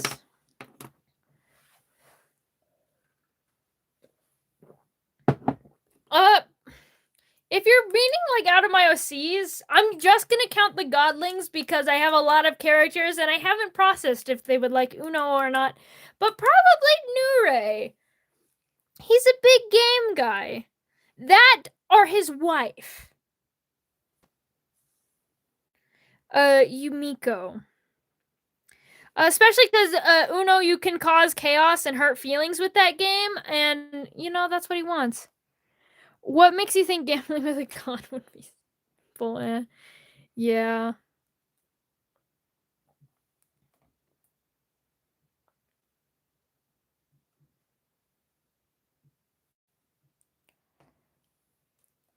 Also, I was opening my stuff to get some Echo quotes, and I just realized why it wasn't loading, and it is entirely my fault.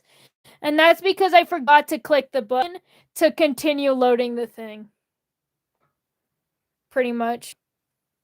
I forgot a step, and therefore it wasn't even loading at all.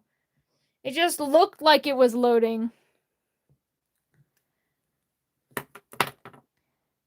Anyway, for those of you that said, oh, what would Echo say that isn't like inappropriate so that I could be like voice actor and prove to you that I could voice him, here's his quote. I am no pessimist. I'm envious of the pessimist. I cannot afford to be hopeless because without hope, I am nothing. That's his quote.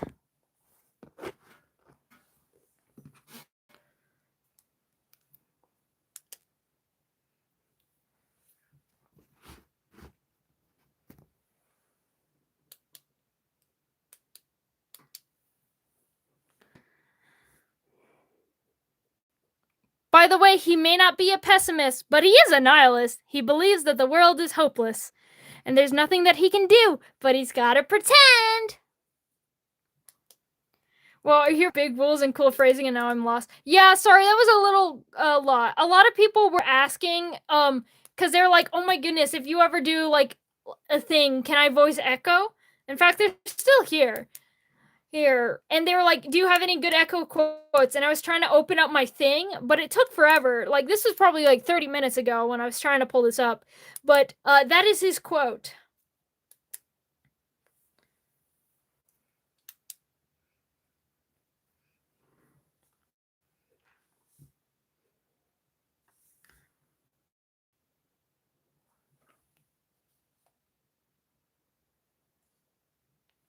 Does Echo like can't lie when thinking about them? True, he does. But he also likes skinny people. He likes them thick. He likes them skinny. He likes people that give him attention.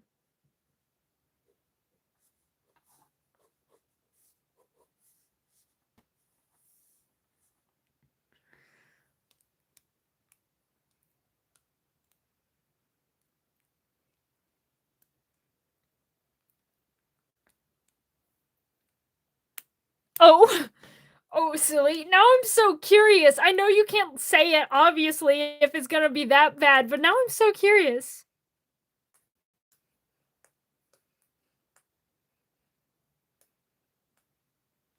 Also, hi, Gabby. Welcome back. Welcome back.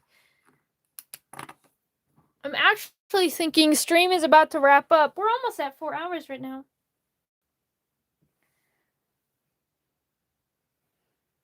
I somehow as an OC here. Fair and real.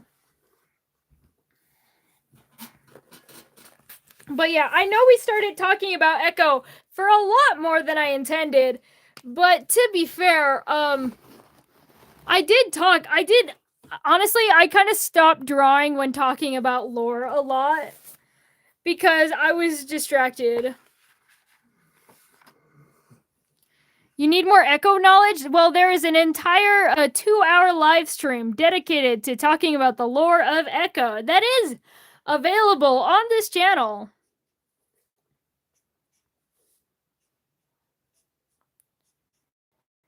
Also, for those that know, I think I didn't link it in the description of this video. I don't know why I didn't, but I have 2 Tumblr pages. I have the official Phantasticus Tumblr page, which has a lot of extra information about my fantasy world, and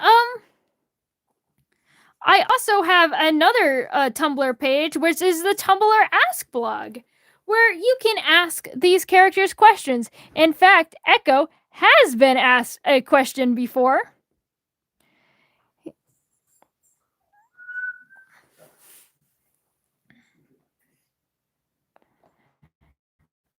I'm so bad at actually opening things. It's kind of crazy. Where he was asked the wonderful question of do you eat rocks? The answer is yes, I eat rocks. He does eat rocks. Does Echo like furries? Why would he not? He lives in a high fantasy world. Like, there's no reason not to like furries. Also, he's covered in fur. Like, technically, anthropomorphic animals do exist.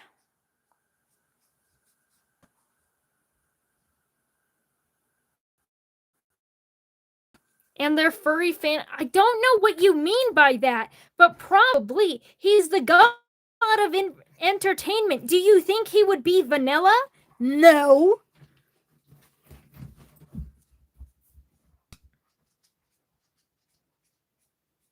He's a freak.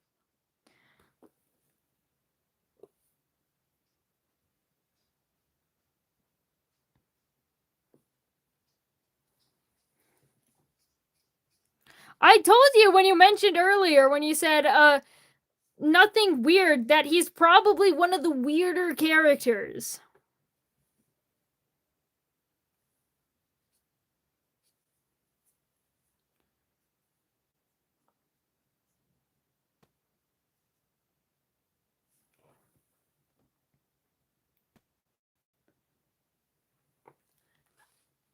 well, he's technically not a furry because of how, like, a furry fan, like, the furry community and fandom doesn't really exist yet in this time. Also, and, like, the obsession with anthropomorphic family animals, but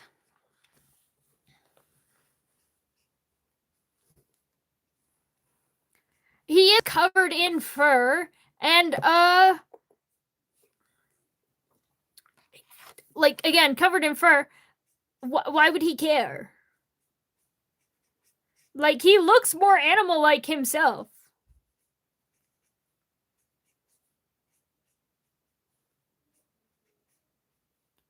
And he's, again, like, yeah, that's what makes him a furry. Well, not being covered in fur, because he's not an anthropomorphic animal, for one, and two, being a furry is a lot more than, like, even, like, being a furry is specifically an appreciation for anthropomorphic animals and stuff.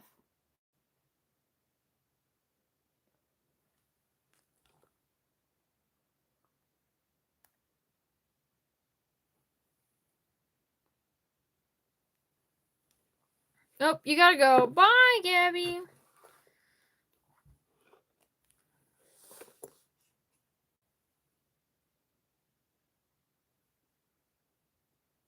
Be in flames. Now they got a whole time and for this day in present time. I do not know what you are talking about, Sleepy AV.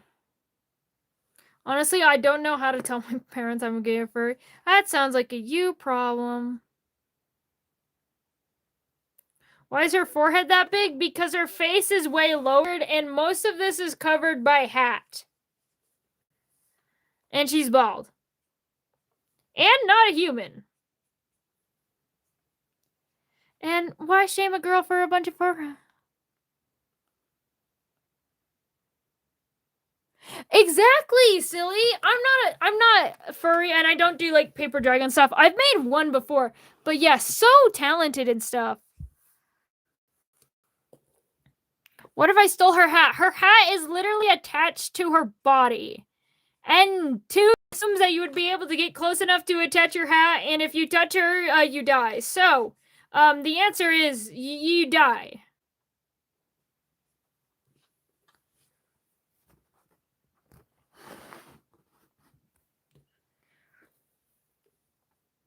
If the goblins got a machine that teleported them here in the world, would it be in flames or would they be chill? Most of them are chill. Most of them would die instantly because they need the Wishmaker to hold them together to keep them alive.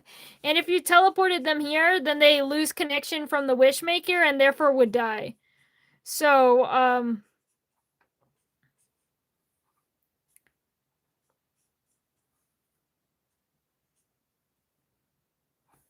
however, if you assume that for whatever reason, they did not die. Again, most of them are pretty chill. You would only have to really look out for Eve.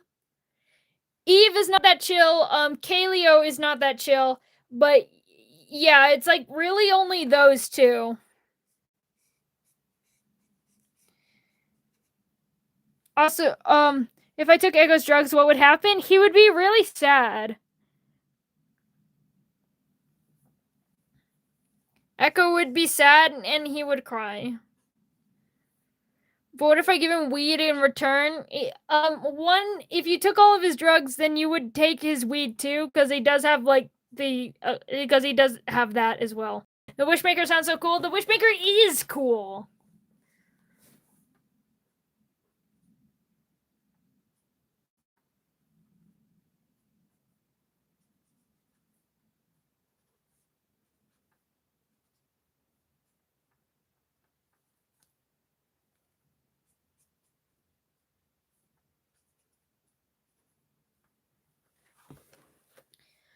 But yeah.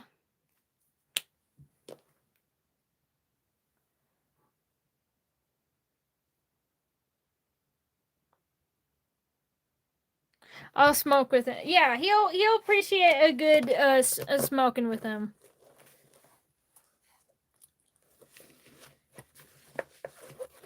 But yeah, anyway, this is her. I think I'm gonna change her name again. I know I just wrote it down in pen, but whatever, I'm changing it. Because originally her name was Facilia, but I wanted to do Celiator because Facilia was rubbing me the wrong way, and I didn't really like the sound of the name. However, I'm starting to hate this name even more. So once again, none of her names are canon. I'm struggling with that, okay?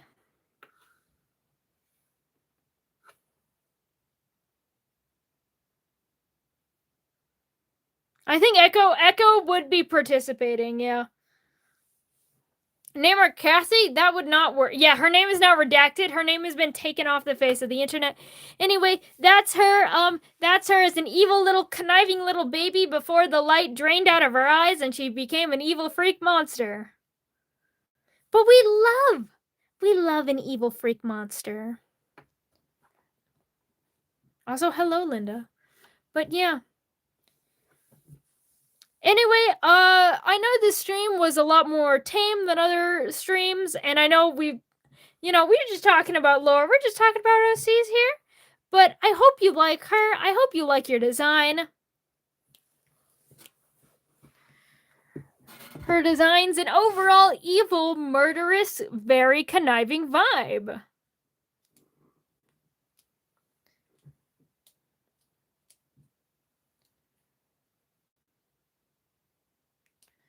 Yeah. Well, next stream, I'm gonna have another Thursday stream, and I'm thinking my Thursday stream would be a lore stream, and we're either gonna talk about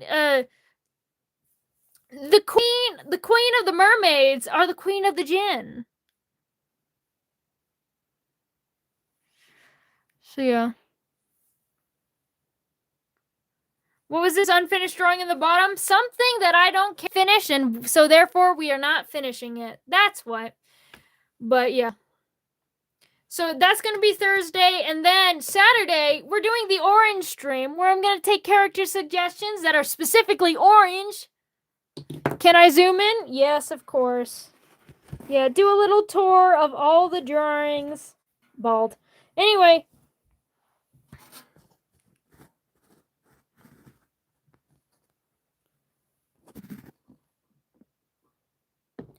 And of course, based on I meant to write Shaggy Mane Inky Cap Mushroom, but it is Shag Mane Inky Cap Mushroom.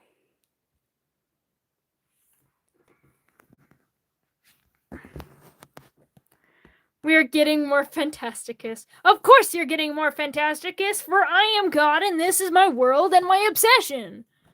And I love her, and she's my diva, and she will eat you. Anyway, good night and goodbye. I'm gonna go eat some food. I hope you guys all have a lovely night or day or whatever you're gonna do. Bye!